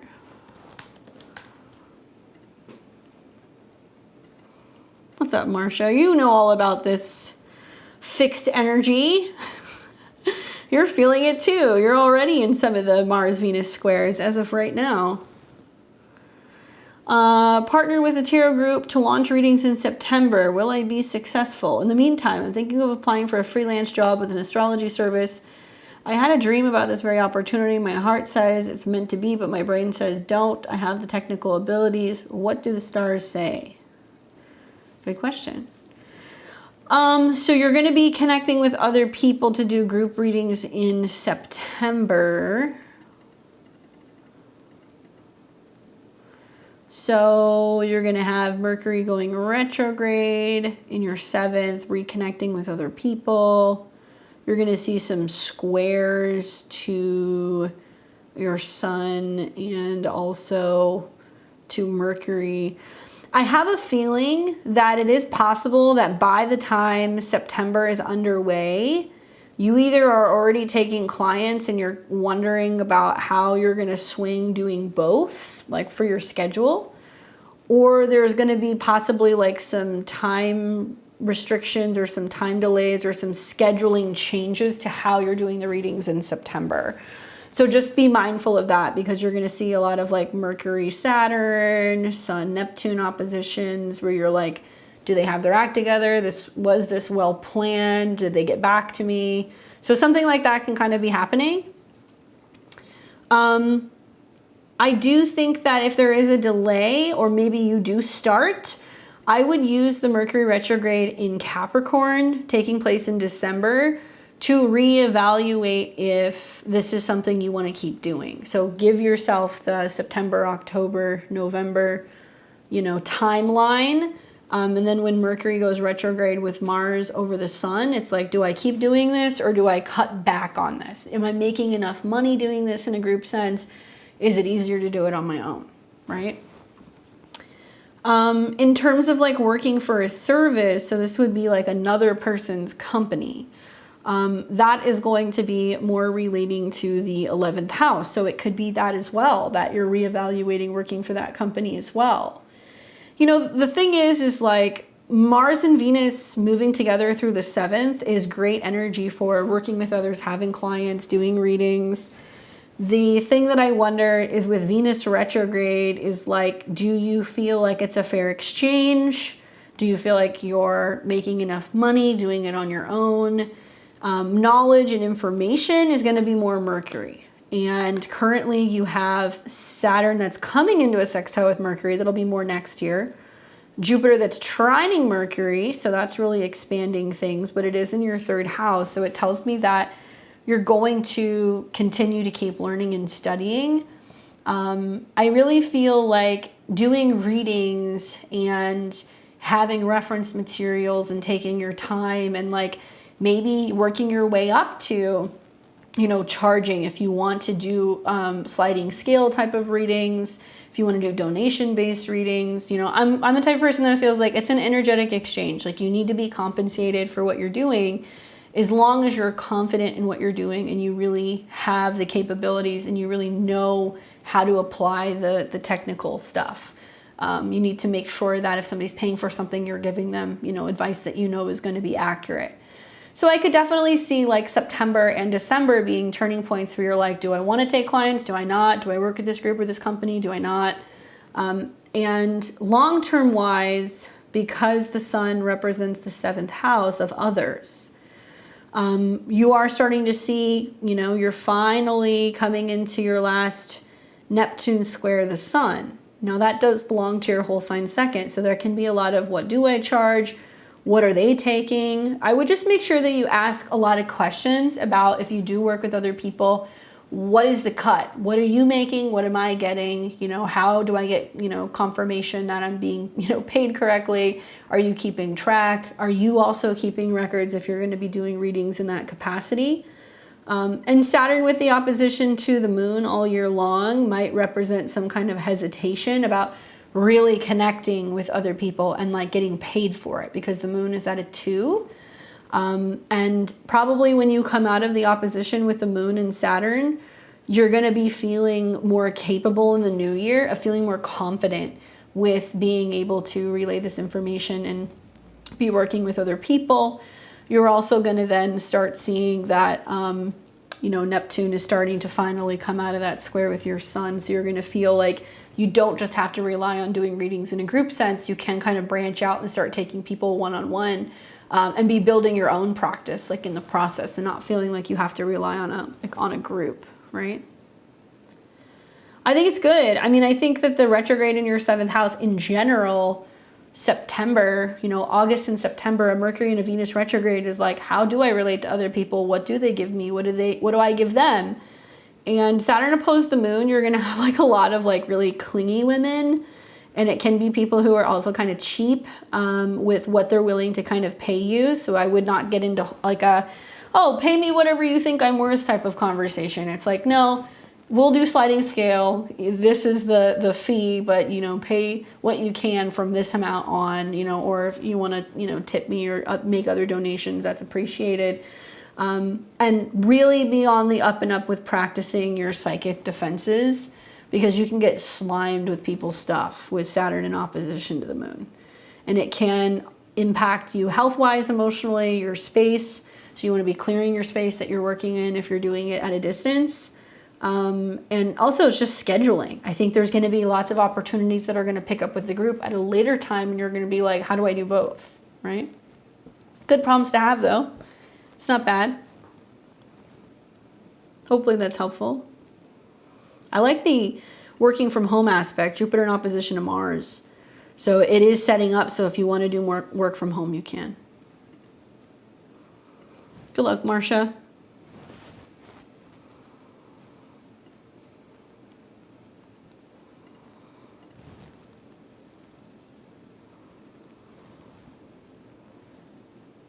All right, so we've got Natalie, Aileen, Michelle, Deanna, Christine, Annette, Leah, and Swami. All right, Natalie. All right, Natalie, let's see. Do I have you in here? I think I might.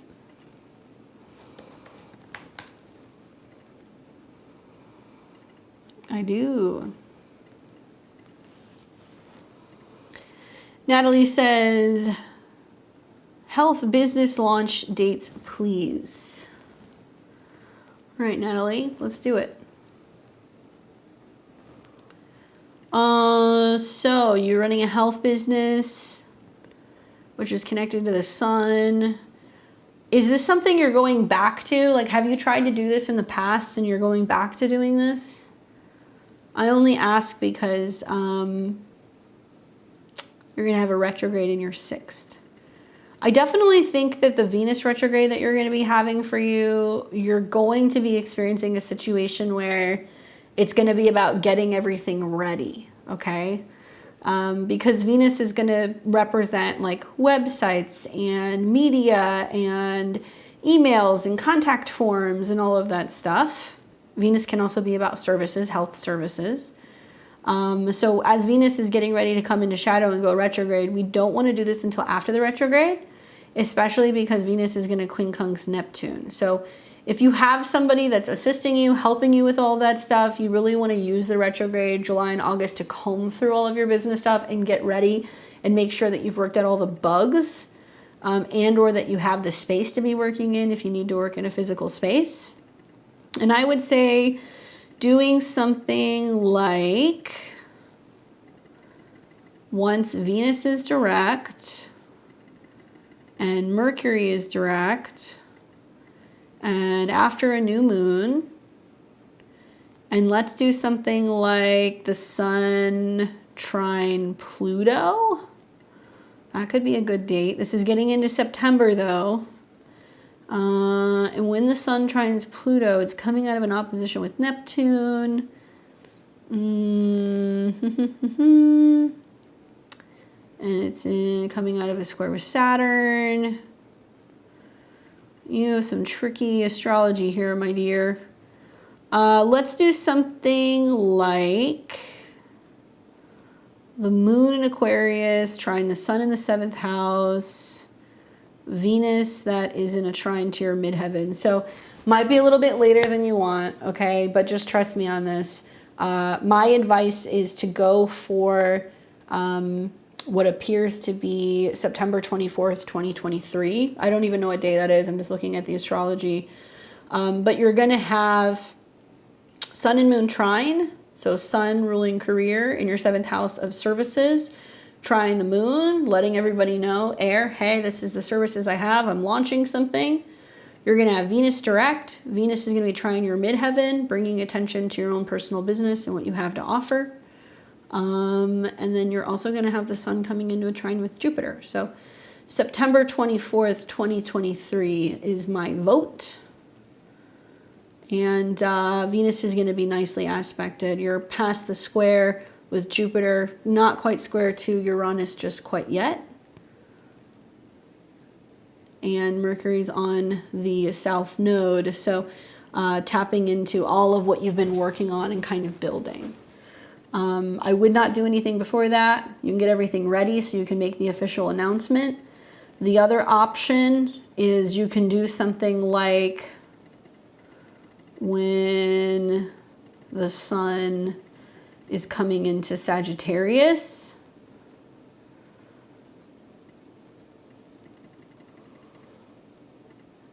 And the Moon is also in Sag, and you can do right after the new moon. That's going to be taking place around December 12th. So one of those two dates, you know, that's still another really good election date if you launch the business and then you're offering new services. That'll square your Sun slightly. but it's right on your midheaven, and it's still trine your Venus, and it's also trine the North Node. And Jupiter at the time is going to be trine Mercury. So that's a really good time for bringing people in. So I would use either one of those 2 dates for an election for launching something. Obviously, you can get really specific with the time. It's going to depend on where you are. And, you know, you want to do something depending specifically on the election time, probably with angles involving the 1st, 10th, or 6th house, right?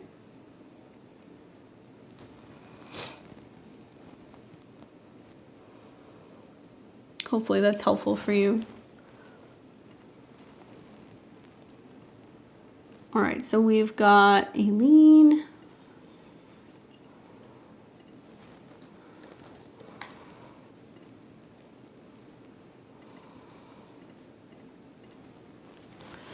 All right, so for you, my dear, January 8th, 74, 8:05 a.m. How's it going? I haven't talked to you in a little bit. Aqua Goat. So astrology, synastry question. They are 7/23/1980.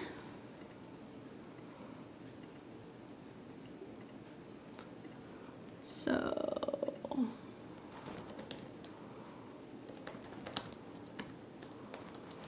and it looks like that was 12:45 p.m.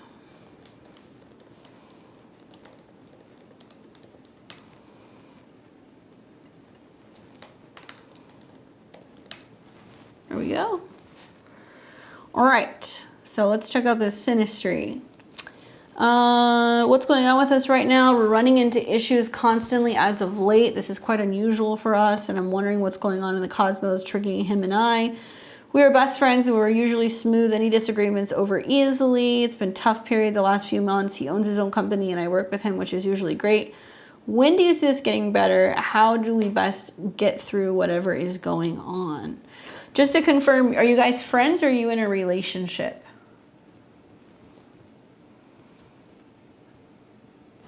Okay, so it's your dude. All right. Well, let's see. So the sun rules your 7th, right? You're obviously on the inside. You do have Uranus that's trining your sun currently in Taurus. Okay, so somewhere over here. That's more shaking things up in terms of relationships and communication where you're living. That's not a hard aspect. And you do have Pluto that's coming towards your ascendant. Just Pluto being in Aquarius does have an impact on your ascendant and your relation with other people. Just eyeballing this, knowing that Pluto hit 0 degrees of Aqua and it opposed his sun exactly is a relational aspect. So I got to see how it's impacting him specifically. Once again, you're one of those people, you know, Aquarius rising, September, October, as Mercury and Venus retrogrades in your 7th house. That's the time to work through a lot of this stuff and see what's going on and if it can be remedied. Also, just like the transiting planets currently, I mean, you've had Jupiter, Uranus moving through Taurus. You have Mars and Venus that's been in your 7th house in opposition and forming squares. So you see how he's got Chiron at 17 of Taurus, the nodes at 20 of of Aquarius and Leo, and Uranus. He has Uranus coming into an opposition with Uranus square the nodes. That sucks. That makes him feel very restless, and it makes him feel like there is just constant nervousness and things where he can be feeling kind of on edge. So with Uranus opposed square the nodes, and Pluto in opposition to the sun, his chart's in a lot of pressure. And I think the Venus retrograde in your 7th house will really talk a lot about how there's changes going on with the relationship with another person and whether or not they're being loving. In some cases, a retrograde can bring a reversal. So if there's been problems, it can help you work out of it. But still, nevertheless, like, it does create some friction. And you have transit Pluto back in the sign of Capricorn. So it is over here. and it's squaring your Uranus again in Libra. So there can be some undercurrents of having pressure or something that's going on in regards to, you know, how you relate to other people. Let's flip this chart around and see what he's got going on here. So he's a Libra rising. Here it is.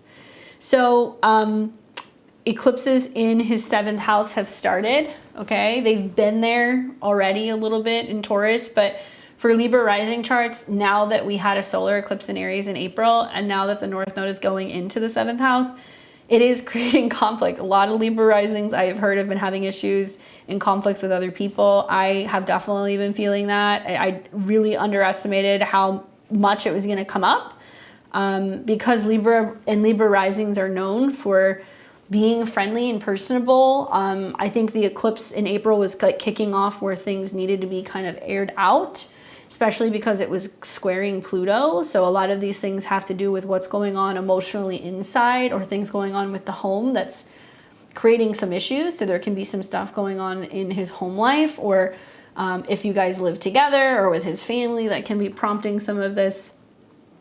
But the big one is Pluto. So Pluto in opposition to his sun. Like, does he have something going on with one of his parents? Because Pluto in the 4th in opposition to the sun can be issues with a boss, problem with authority, problem with a father figure. And it's not just that, Pluto is also squaring his Mars. So, or your Mars in the 7th house. So what's the home dynamic like? Do you guys live together? And something else that you're going to see also is over the end of this year in December, a retrograde that's going to take place in his 4th house can talk about some kind of change and clearing out the past and making changes with the living situation. I don't say it's like one person or the other, right? Yeah, you guys should communicate well with Mercury Moon. I also feel like for the most part, some of your aspects are complementary, Neptune trine. But you do have a number of planets that are in opposition and squares to the nodes and also his sun. Now, these can be good because it can bring, you know, different energies which encourage you to go through change. But personally, I think this is more stemming from Pluto opposed his sun, which means he's going to be feeling like other people are challenging his authority and he can get kind of testy. And now he's having, you know, more energy going through the 7th house, which is going to be more eclipses the next year or two. Pretty unconventional relationship. We're long distance. There's a lot of back and forth right now. Okay. Yeah, I mean, I personally feel like it's not the end of the world. A lot of it is stemming from, you know, the need to make a change with either work or the living situation. Pluto opposes 10th house sun is screaming that. And he's got Chiron that's coming into his 7th house. So actually Chiron is sitting right on his descendant right now because Chiron just recently hit 19 degrees. Your Chiron is there natally, but it's not the same degree. So Chiron hitting a 19 right now means there's going to be a lot of relationship issues just out in the world. We're seeing wounding on a personal level relating to relationships. Really, that's a reflection of the lack of better connection with ourselves. So he's going through Chiron conjunct his descendant, which is really sensitive, but also in an opposition to Pluto. He may project some of those issues onto his relationship. Yeah. And then it comes out in relationships. So Pluto's going to be back and forth in opposition to his sun for the next year and a half. I really feel inclined to tell you that you may want to tactfully like kind of lay breadcrumbs and kind of be like, is it worth this? Like, you know, do you want to keep living like this? Is this a good idea? Would it be the worst case scenario if you looked for something else? Is there going to be an opportunity for somebody to move? I mean, if you guys want to be long distance, you can, but you know, Jupiter in his 7th house square his 4th and square his sun is trying to get him to think more about what's going on within his home right now. It's not even so much about his career. Now, Venus is going to go retrograde, you know, through his North Node. So he can make a job change. It'll be helpful if he has like a counselor, a therapist, or a supporting partner. And it'll give him the opportunity to rethink how changes in his career can actually bring opportunities to live somewhere else and take on a new job, and can be good, right? And Mars and Venus meeting in the 10th house can be where he's getting support from other people. So he's going to be a little testy. You're also going to see this in the fall as like the South Node goes through his first house, and there's going to be an eclipse on his ascendant. So my advice is, because he's got Mars and Pluto in the 12th house, like he really needs an outlet for all of this energy, because he can have a tendency to like hold in anger and frustration, and he'll just like snap. And he's not even aware that he does that, right? Something that you can do is get him, like, usually people who have Mars in the 12th house, they like to like smoke because it calms them down. Get him one of those little diffusers to put in his bedroom that like lights up, right? They make ones that almost like look like little fireplaces. It sounds weird, but it has like an orange glow, and you can put aromatherapy in there. 12th house is the bedroom. Mars is anything that smokes. Libra is air.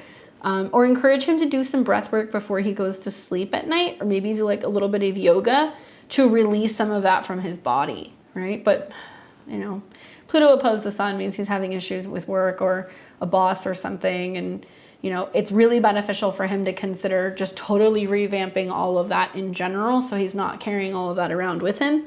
And he wants to be careful, because as these eclipses kind of start up in the fall, especially going into the spring of next year, he's going to have some eclipses conjunct his Mars, and he could have some health issues, or he could have a partner that finally says to him come spring of next year, like, I can't deal with the frustration, like it's too much, you know? And you can be finally letting him know that you've kind of got at your wit's end with some of this stuff.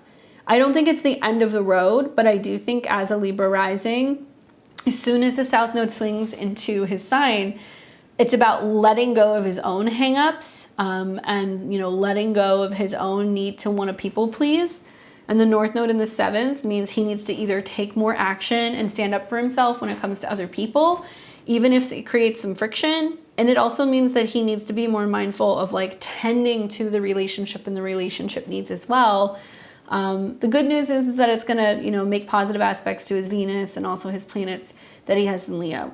The bad news is that it's going to square Pluto. So likely there are some home or family frustrations that are going to come up as well. But I don't think it's the end of the road. It seems to be more coming from his chart, not necessarily from yours. But watch as Venus goes retrograde in your 7th house, just how much changes over the summertime in regards to, you know, just his behavior in general. Hopefully that's helpful for you.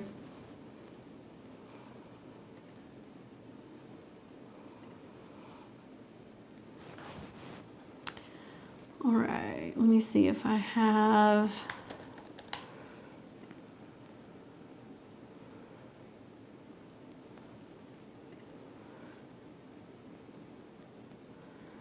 All right, so we've got Michelle, Deanna, and Christine. You guys are all on deck.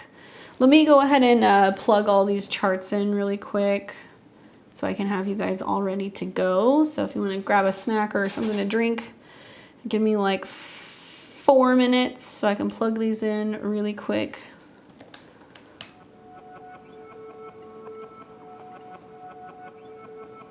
June 17th, 85.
So let's see, I have Annette's info, but I don't have your question. No. Do I? No, not Annette. It's not Annette. It's Christine. Christine P. I do not have your birth information. I'm trying to see if you sent it. There it is. 9/17/65.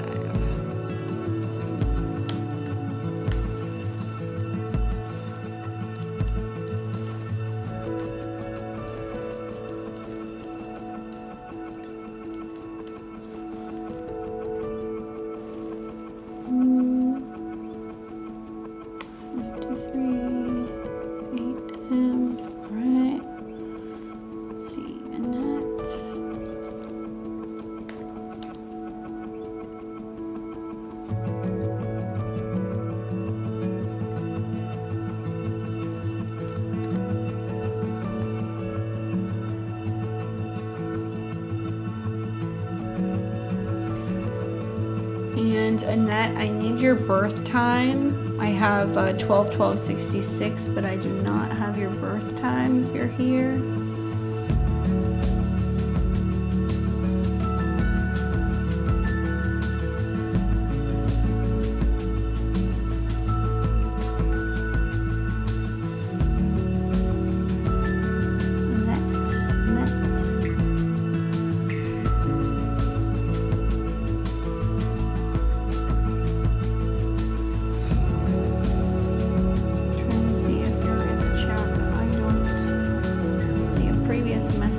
Let me know. I have you 12/12/66.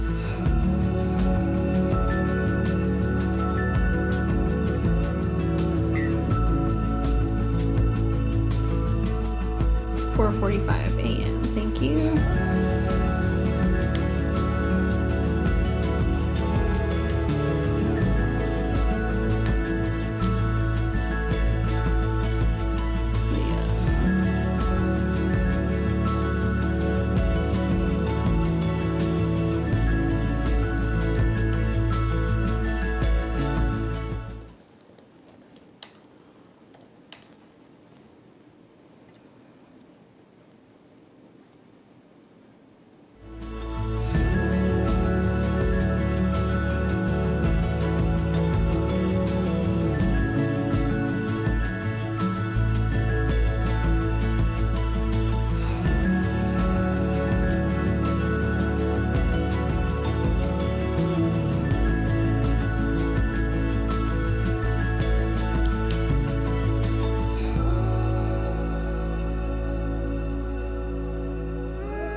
Okay, I think I have everyone.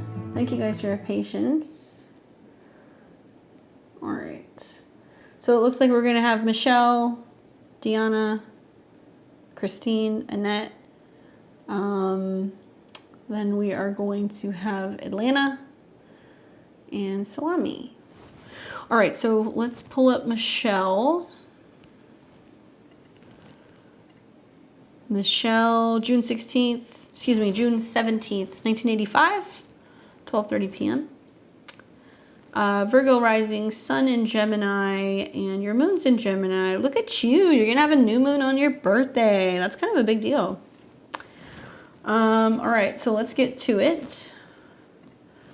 So she wants just to know what I can see that's general and what to pay attention to. Well, for starters, obviously I know your birthday is the 17th, but your solar return, sometimes it's before, sometimes it's after.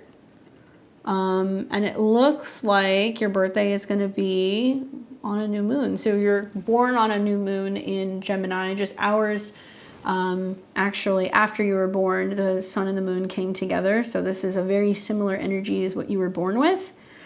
When you have a new moon on your birthday, it's like a fresh new start. So a lot of the things that you'll be, setting your intentions revolving around are going to be brand new this particular year.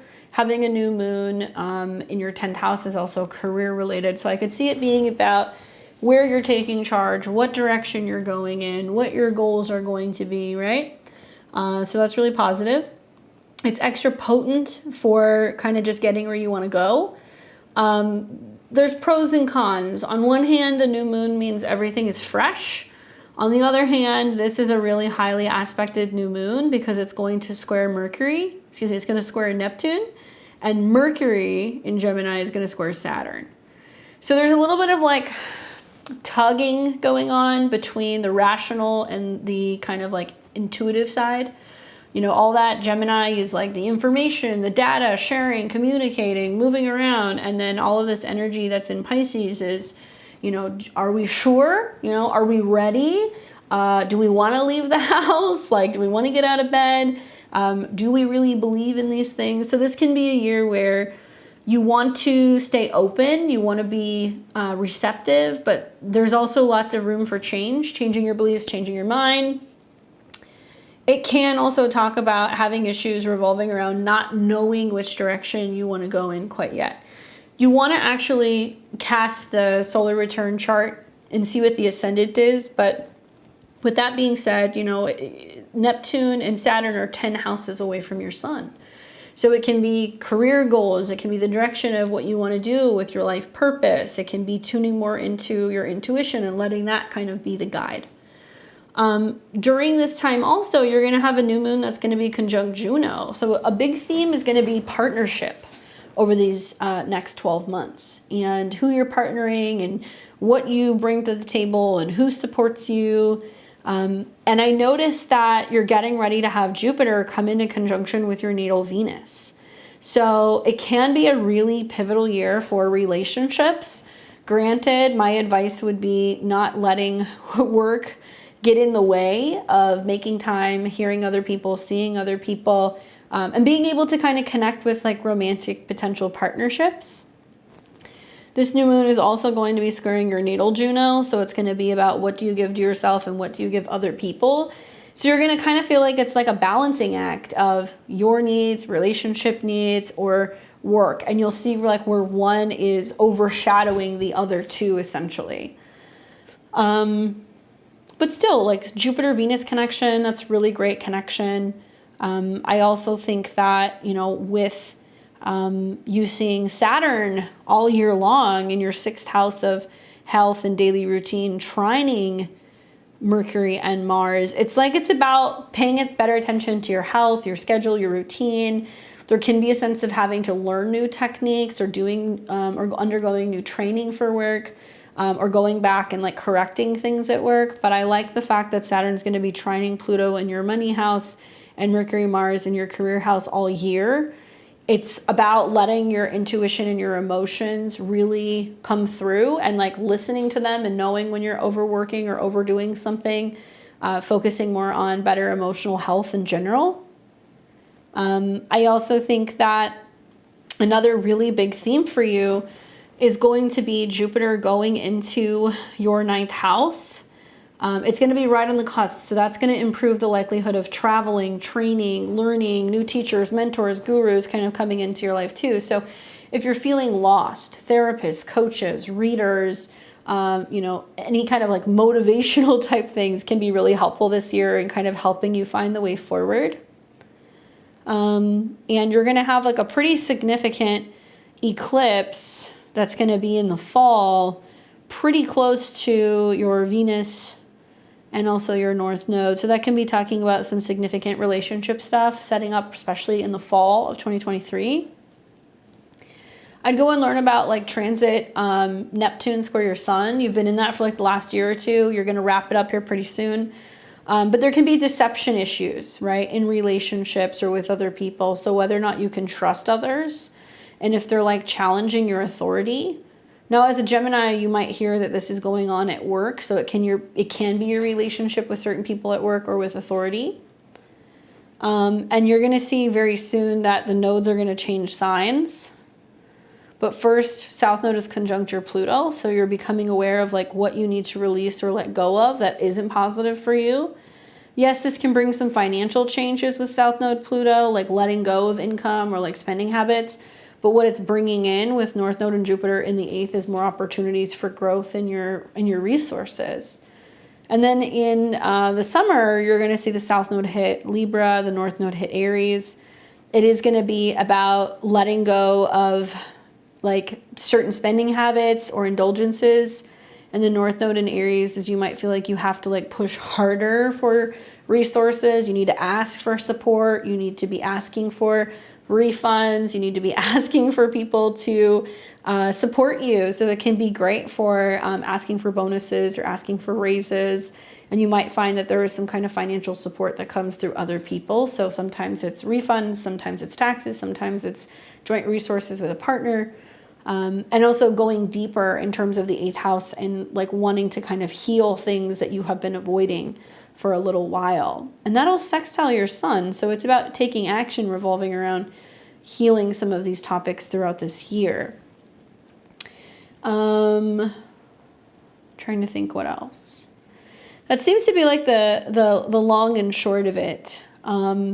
If you are somebody who is turning, how old are you going to be? Try to do some math here. Sorry, my brain is like fried. I'm trying to think. So 1985, so you're going to be what, 37?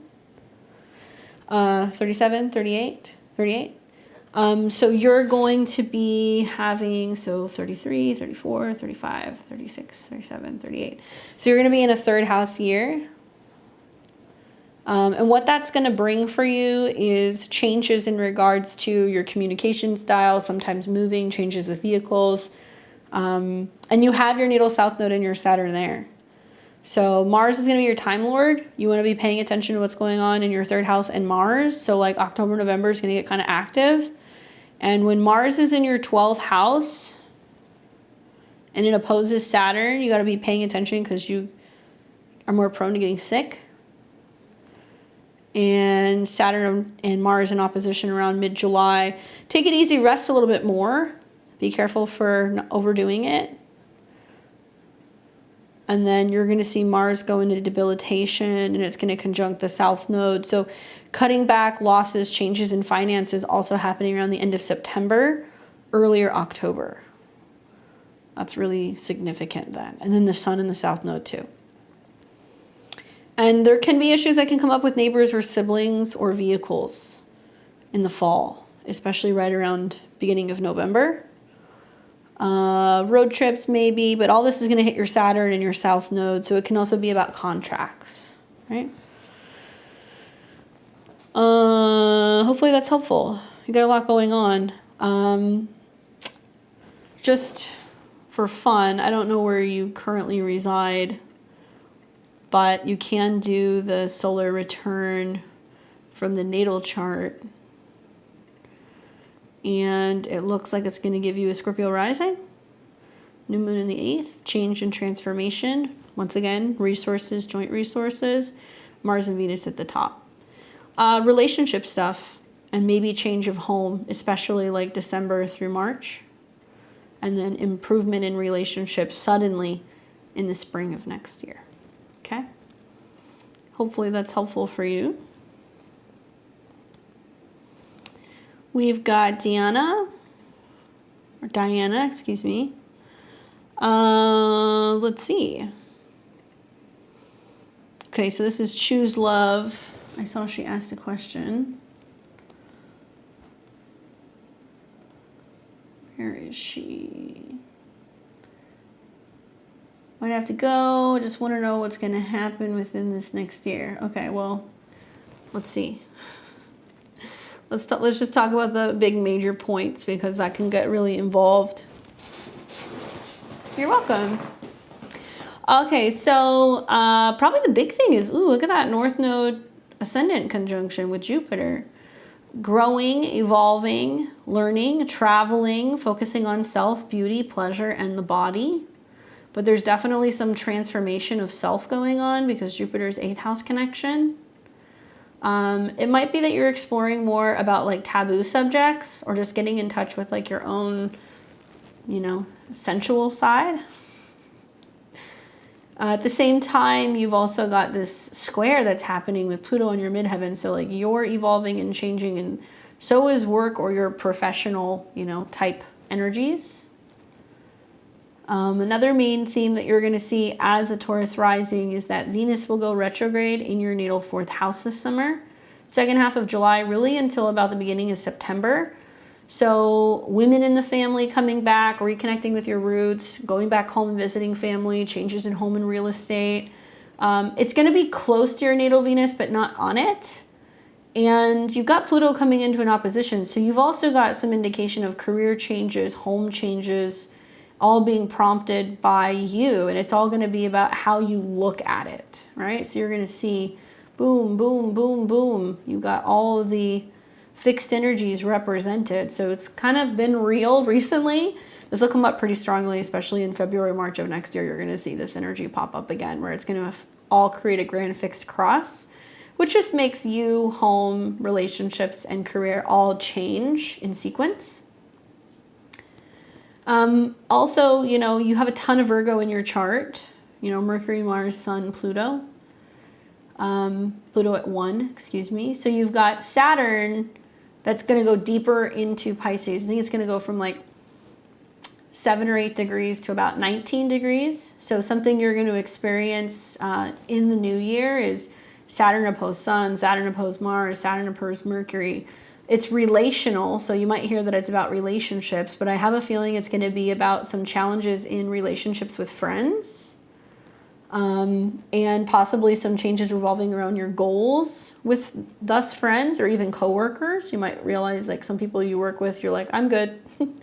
Those are not my people. And the other thing that kind of piques my interest is that it's also going to square your natal Saturn. So Saturn, square your 6th house. It's about maybe where there's changes in friendships and how that affects your finances or your self-esteem.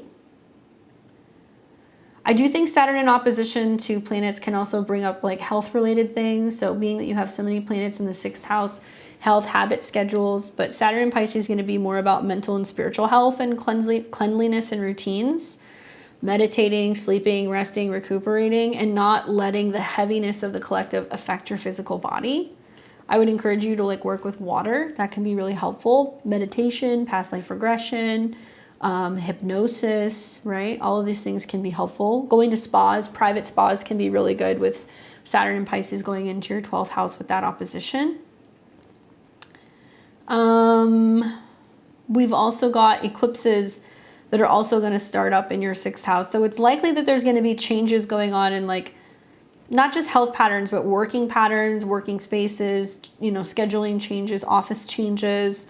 I would look for that in the fall, starting around mid-October. And you'll see that really kind of kick in going into next year when the eclipses start in your sign. So whether it's like bad habits or, you know, imbalanced relationships that you want to clear out, you'll see that coming up for you in September and also December. And Jupiter and Uranus are going to be in your sign all year. So it's about being somebody who's embracing change, embracing physical change, embracing changes in your style, and being a little bit more open and optimistic. You're going to hear for Virgos that this is about learning, traveling, teaching, or publishing. And that might be true. You might be getting the travel bug or feeling like you just are outgrowing your, outgrowing your space and that you need kind of like a change of environment. And then finally, something else that I would pay attention to is also the fact that you are also going to be seeing a pretty significant retrograde right over your natal Jupiter. or close to your natal Jupiter later this year, which can be a change in direction with where you're living or something about education. And this is going to be right around second half of December, right before Christmas. Be careful with traveling plans or anything here because that can kind of be a hang up, especially with the squares, oppositions, squares. Yeah, traveling's not the best at the end of this year. So if you do get the travel bug, that might be a time to avoid. And look forward to that eclipse that you're going to have around Halloween, right on your ascendant, right? And that's going to be about some powerful change or transformation, some like big, surprise. It might be like a makeover or a physical appearance change ruled by Jupiter. So I think that it's also about like really kind of tapping into the vision that you have for your life and like making it happen, building that reality, right? You got a nice little sweet spot this year before Saturn gets into Pisces and squares Saturn and opposes all of this stuff. So work with Saturn sextile Jupiter. Saturn is about that foundation that we lay so that way we can grow something. I think it's about socializing, networking, connecting with other people, and expanding your social groups. Hopefully that's helpful for you.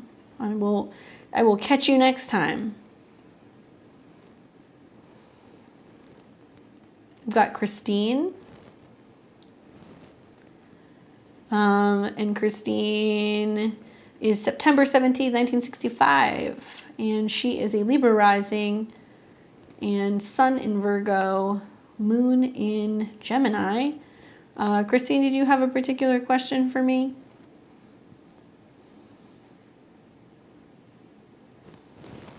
I saw that I got your time, but I wasn't sure what you want to know. Otherwise, I can talk to you about the new moon. There she is. I just realized I got the relationship reading, but I'm not in a relationship. Yeah, it's okay. You, unless you have a particular person you want to know about, we can talk about that. But relationships are on the horizon, my dear. You're going to have an eclipse on your descendant. On your ascendant, and you'll have one. Well, you already had one in your 7th house in April, but you're going to have another one coming next year. If you want to know about relationships are going to be relating to Mars because you're Libra rising. So 7th house Aries, ruled by Mars. You got Mars in Scorpio. Let's look at the current transits. There we go. So just generally speaking, yeah, Libra risings, I mean, you had a solar eclipse around April 19th, planting a seed for relationships in your 7th house. So whether you're partnered or not, this is about the opportunity to take more action in relationship. If you remember, it was at 29 degrees and it squared Pluto. So it may have felt like a crisis or like a turning point where it's like, am I in a relationship? Do I want to be in one? Is somebody coming in?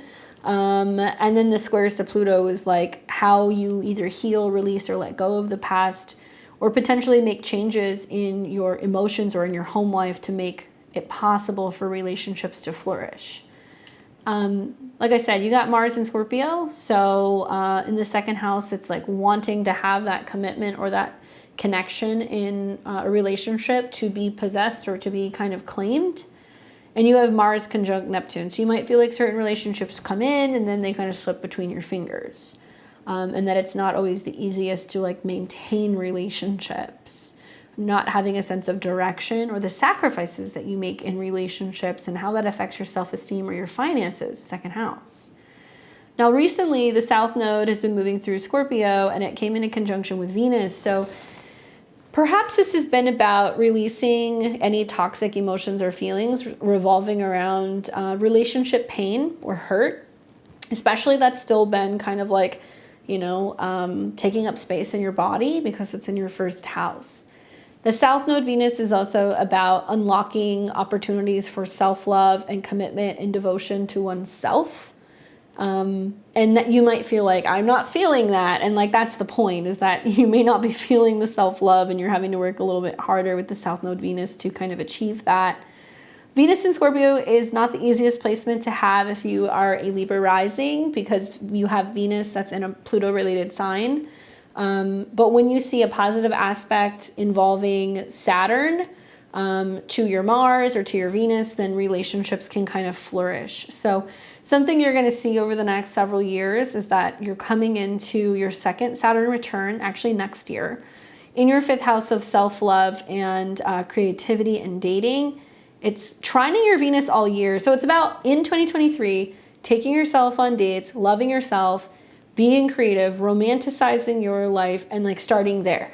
Then when you get into next year, when you have your second Saturn return, Saturn will then start trining Neptune, which can be about romance and inspiration and making the time. And then it's going to trine Mars. And Saturn is also already in a sextile to Jupiter. So that in itself is an indication that if you take the action and you focus on going out, being in places, socializing, the 11th house can be like going to live music, going to a theater, going to a party, a gathering, a get together, you can meet people. But if you wait, likely it's not going to be until the end of October, and then March through June of next year that this gets really lit up for relationships. Something else I recommend people doing, and I do this during my private sessions, usually when I do like an in-depth hour with somebody, we look at your transits, we look at your progressions, we look at the eclipses and how things are aspecting your nodes. We'll look at your progressed Venus and your progressed 7th house Lord, which is going to give even more insight into timing. You can only ever see so much through the transits. There's so many other layers to astrology that you have to see those patterns be resurfacing in several different ways before you can really make like a justified kind of like prediction. But with transits, I need to see 3 aspects. So I think right now you're in the clearing and getting back to yourself phase. And then next year with Saturn trine Venus, Saturn trine Mars, and the fact that you're still going to have Jupiter and Saturn in a sextile makes me feel like, yeah, you're definitely well on your way from the fall of this year into next year for relationships. And you'll have Saturn trining your Mars all next year. But you have to be in good relationship with yourself. It's also about finding out what makes you happy. Saturn will come into conjunction with Chiron, so I think it's going to be also bringing up themes revolving around the inner child and working on the inner child. And sometimes when, Saturn is in an opposition to like the sun, that can also be an indication that there is a feeling of separation sometimes in relationships. And so a signature with your chart, because you have Saturn and also Chiron, which is wounding revolving around separation, and Ceres, wounding revolving around separation, isolation, and, being detached, it makes a direct opposition to your Sun, Pluto, Uranus. So sometimes you can feel like, why am I alone? What's going on? Why is it all on me? Why do people leave? What's wrong with me? But it's really a part of your signature that's like, there are seasons of your life. There's times that you need to be kind of on your own and times that you come together with other people. I would wonder if there is like a core wounding connected to your father, because your Sun is conjunct Pluto and Uranus, and that can be about issues revolving around either men or male friends. And then the opposition to Saturn and Chiron is like where people leave, and it creates a wound for you. And you're working through that and trying to kind of learn how to kind of express yourself differently and how you approach, loss. Now, right now, you've got Chiron also coming into your 7th house. So Chiron is very loud on an angle. I remember right when Chiron entered into my 7th house, I was kind of rough. And also like Chiron squares can also be very difficult. Thankfully, you just have it on an angle, so it's not squaring anything. But still, Chiron will be going back and forth over your descendant. So it's going to be bringing up the theme of like healing relationships. And something I've observed is like in my life, but also in other clients, Chiron coming into the 7th house can bring somebody in who wants to heal relationship issues, or somebody who kicks up a lot of the same like problems. So you may find that people come into your life that have Aries placements, or maybe they have like a 1st house stellium, or maybe they have like an Aries moon. And you have Aries on the descendant at a 17. So people who have Aries and Leo combinations might start kind of popping up for you. bringing your attention to what you need to heal within relationships. And then next spring, you're going to see the North Node and Chiron come into conjunction in your 7th house. So for all Libra risings, that conjunction is going to be like possibly like a make or break time in relationships, where if relationships have been having problems and they're not working, certain people will split. Those who have been reluctant to getting back into relationships, they'll really kind of realize, okay, I need to like work on my issues so I can be more so open to connecting with other people. So two things can coexist at the same time. You can have that going on while Saturn is supporting your Venus. And I would say maybe reflect back on your first Saturn return. So you want to think back to when you were like 28 through 30. What happened during that time? What was going on in your relationships? What were themes revolving around love, romance, self-worth, but also like children? And where were you making sacrifices for either relationship or possibly even a child that you had to kind of work through? And if you have adult children now, part of your Saturn return can be about these people, but it can also be about learning how to date. Hopefully that's helpful for you, Christine. Good luck. We've got Annette. All right, so Annette is December 12th, 1966, 4:45 a.m. Just received my 2-week notice today from my job. So bummed and nervous. They said due to budgets, but nobody else in my team got the axe. Consulting company said they will find a team for me. Do you see that it'll be seamless and no disruption in pay, or apply elsewhere? Otherwise, I have to sell my house. All right, that sounds like a lot. Let's talk about it. Okay, so we have got you here as a Sag Sun, Sag Moon, and a Scorpio rising. So work in general, because you're a Scorpio rising, is going to be ruled by the Sun or Leo. And something I notice here is that 28 degrees is your midheaven. That's the degree in which Venus will retrograde from.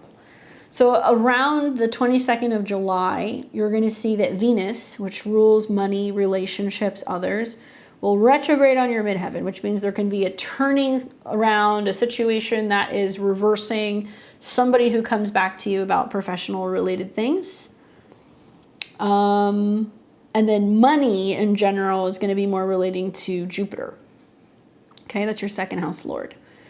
Yeah, I mean, financial signs, you know, Scorpio, Taurus, Aquarius, where we have all of this energy right now. We're going to hear about a lot of layoffs in the fall. There's more of this stuff that's coming.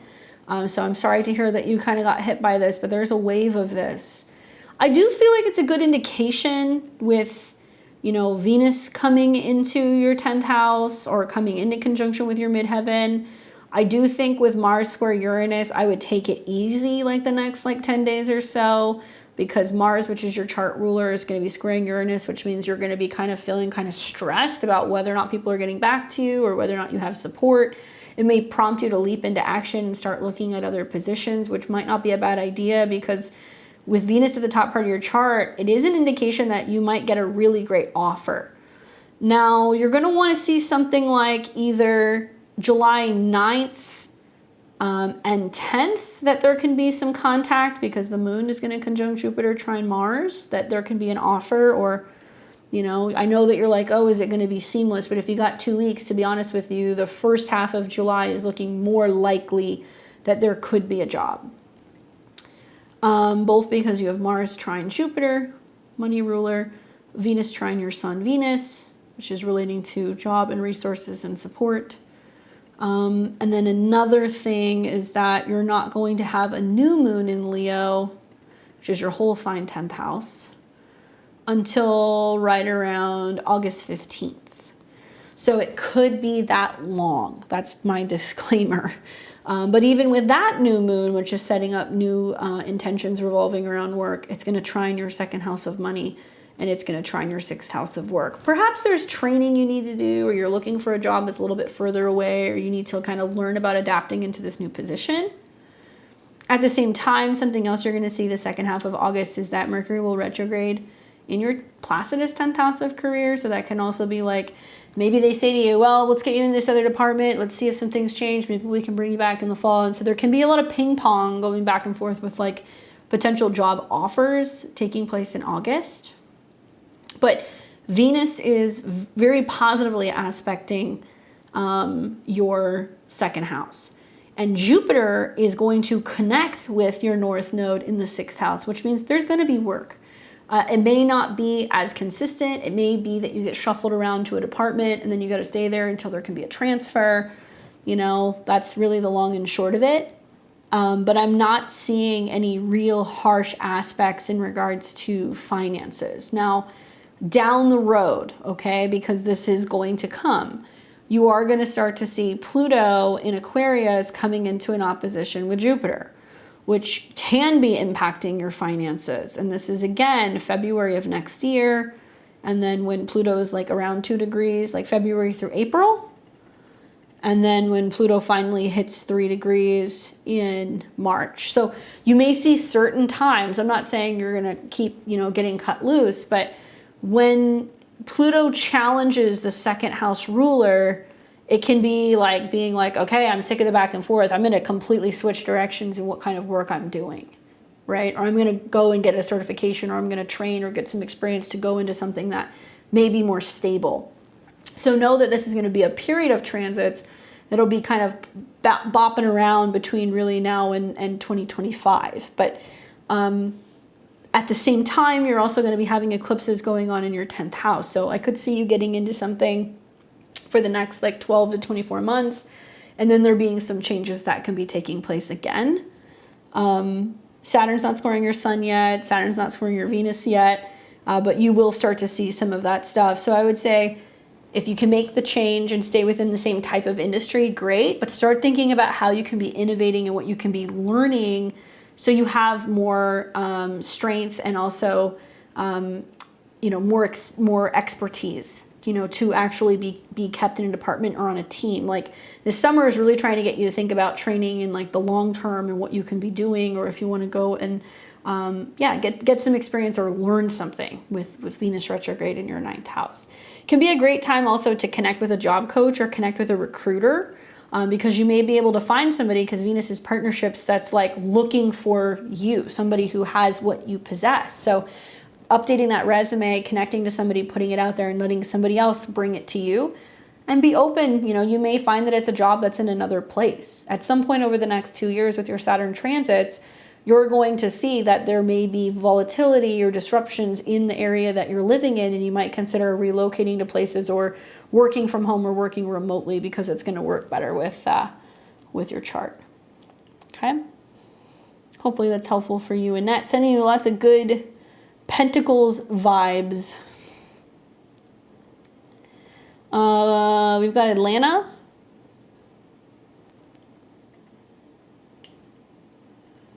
So Atlanta is January 5th, 92. Cancer rising, sun in Capricorn, moon in Capricorn. What is the new moon in retrograde bringing me? What dates do I need to look out for? All right. So retrograde, I'm not sure which one you're talking about, but I will touch on them for you. All right, so let's pull up this new moon. Where am I? Here we go. Let's pull up the new moon. So we've got a new moon in Gemini taking place in your 12th house. It's kind of like the time, being a Cancer rising, that you're preparing for your new year, okay? So 12th house to the ascendant is where things kind of wrap up. It's more hidden, more spiritual, more private, more for rest, recuperation. You might be feeling a little squirrely mentally because Mercury is in this house as well. Dreams, manifestations, meditation, you know, connecting and doing things behind the scenes is like the big theme. And being that you're, you know, a Cancer, you're ruled by the moon. So full moons, new moons, they affect you. This might be a time where it might be better to spend a little time on your own. If you've heard my 2 cents about this moon, not my favorite personally. The squares to Neptune represent not seeing things clearly, right? Or being idealistic, or you know, being kind of stuck in fantasy land. And so you have Neptune right on your midheaven. It's making me feel like you're kind of like, I don't know where I'm going. Like, why am I here? Like, what's going on work-wise? Like, what is my purpose?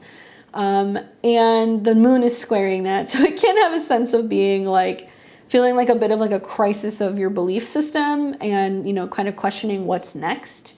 Rather than getting squirrely, I would say like, you know, tap into your higher self, you know, meditate, reflect, try to gain some insight if things don't seem clear or they don't make sense. At the same time, you know, this will play out all month long. So people don't realize new moons are not just like a 24 to 72 hour period. You will see this energy unfold until the new moon, which is then going to be in Cancer, which will be in your first house. So 12th house teaches us you need a little faith, right? You need a little faith before you're able to kind of know the way forward. And I would actually recommend maybe getting a reading, right? Maybe this is part of it, but really getting a reading with somebody who can be like, hey, you know, these are all the hangups. Because Cancer season also, which we're coming into, is the halfway point between your birthday. So it's relational. You're going to hear as a Capricorn, oh, it's about relationships, relationships, relationships. And like, girl, you've had enough relationship stuff in recent years with all of these planets in your seventh. When the sun goes through Cancer, it's about the relationship to yourself, to your body, your own emotional needs. So you're so used to, you know, focusing on others, it's bringing the attention to you. I do think that you're going to do better with the next new moon, not to make it about that, but that one is going to be a better moon for you. It'll oppose your natal moon. So, you know, that in itself tells me that what you need is going to be challenging or different to what other people want. At least that is also going to be, you know, in a sextile to Uranus, and it's going to be also slightly in a sextile to your Jupiter. It's an easier moon, a little bit easier. And then the retrograde, the big retrograde that's getting ready to happen is, well, there's several. Saturn's about to go retrograde, so it's retrograding in your ninth, reevaluating your belief, your faith, maybe going through a training or a certification. It can slow down traveling. It can have you rethink a strategy when it comes to marketing or when it comes to learning something. Neptune will also retrograde at the end of the month on your midheaven. So I wonder if you're thinking about new strategies when it comes to, you know, expanding your career or your horizons. I like that it's still in a trine to your Pluto, so it's great if you're self-employed. And then Venus will go retrograde, which is kind of a big deal because it's going to go retrograde in your money house. So the good news is 4 months of Venus in your second house is like, you know, you can get your priorities in check. You can get your finances in check. You might feel like you're saving more. You're not spending as much. You're being more conservative. Your style is maybe changing. But at the same time, it is going to be making trines to the North Node. So maybe you realize I am worth more. I do need more. I do need to charge more, you know, something like that. You're going to hear for Capricorn that, you know, the retrograde Venus is in your 8th house. It's 8th house to your sun. So I think it's about what you're charging people if you have a client-based business personally, how much work you're putting in and what you're getting out of it. I also think that the retrograde that's taking place in Pisces is all about communication and ideas and sharing. So it's really strong for like doing some kind of training or certification if you want, or if you want to teach, or if you want to publish something, you could do that as well. And, you know, I'm looking at the nodes changing signs because somebody who has this much Capricorn in their chart should be shaking in their boots, because the North and the South Node are going to immediately start coming into a square with your moon, which is your chart ruler, and the nodes are ruled by the moon. So this could bring up some prominent relationships. The moon's in the 7th house and it's still conjunct Pluto. So you're going to have some really bitchy females in your life that you're going to deal with. Your mom might be a bit of a hassle. You can have like an emotional, you know, turbulent time with a romantic relationship. There may be this need to totally change and transform your relationships with others, and somebody can be going through something and you're like, do I want to be counseling them through this? Crisis, loss, death, that kind of stuff is Pluto themes on your moon. And then the moon is going to start, then the nodes are going to start coming into a square with your Neptune, Sun, Uranus, and your nodal squares. So it's all about career, and maybe being better about not allowing relationships to interfere with having a sense of authority out in the world, right? I have my moon in my 7th house, like you. I have Chiron in my 10th house, like you're having. And when I had my nodal squares, it was me basically going off my list being like, unfortunately, these are my problem clients. And these are individuals who are not wanting to learn. They're not getting it. They're not respectful. They're causing some problems. I'm putting them in timeout, or I'm kind of, unfortunately, no longer going to work with them. And then also, here's the relationship I have with certain family members, moon, or a relationship at the time that I was like, is not cutting it. That's actually interfering with my career.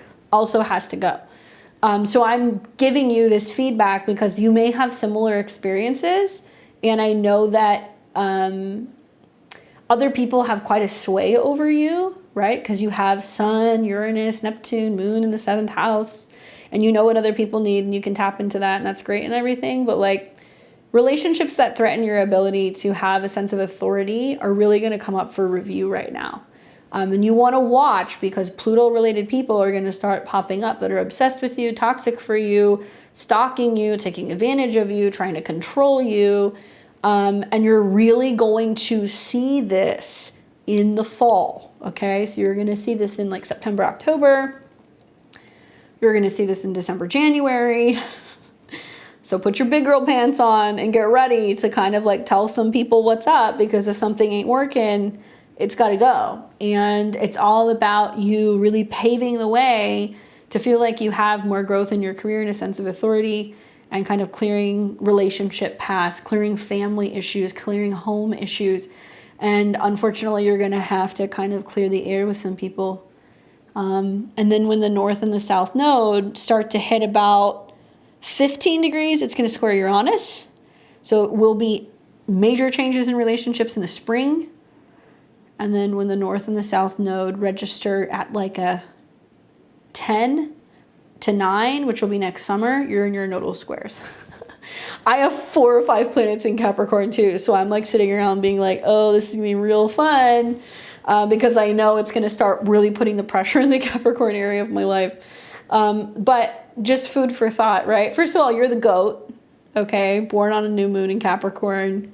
Capricorn moon in the 7th, stellium of planets in the 7th. So you mean business when it comes to relationships. And that doesn't just mean servicing other people. Sometimes it's like telling other people to get their shit together. And all of this energy is sextiling with Neptune. So I think that maybe you're just kind of really beefing up the way that you do your business. I'm just going to assume you read tarot cards because it's in your screen name.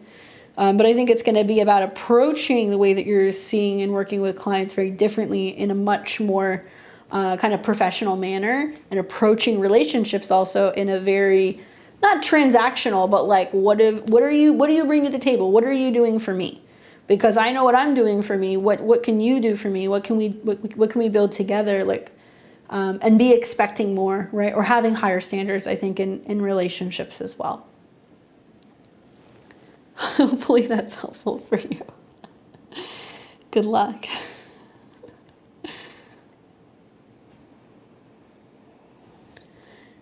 So we have Swami, I think I'm saying that correctly. What's up, my dear? Been a while. Good to see you more frequently with detailed readings. What do the 12 months look like for me?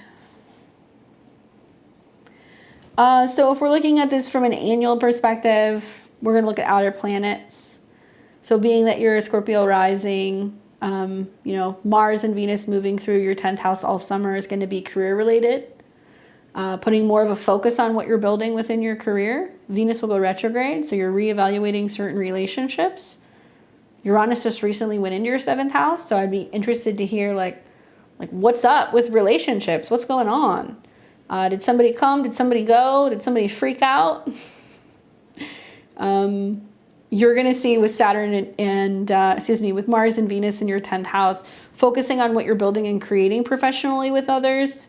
and the square to Uranus, that there is some difference of opinion on how you navigate a professional relationship or how you navigate a romantic relationship professionally. Mercury retrograde around your birthday in September in your 10th house, which can also create changes at work. You're going to have eclipses that are going to be in Libra in the fall.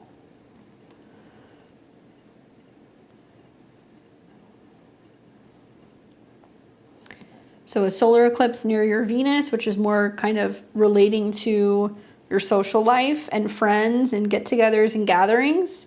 If you're single, possibly meeting somebody while you're going out or you're connecting with a group of people.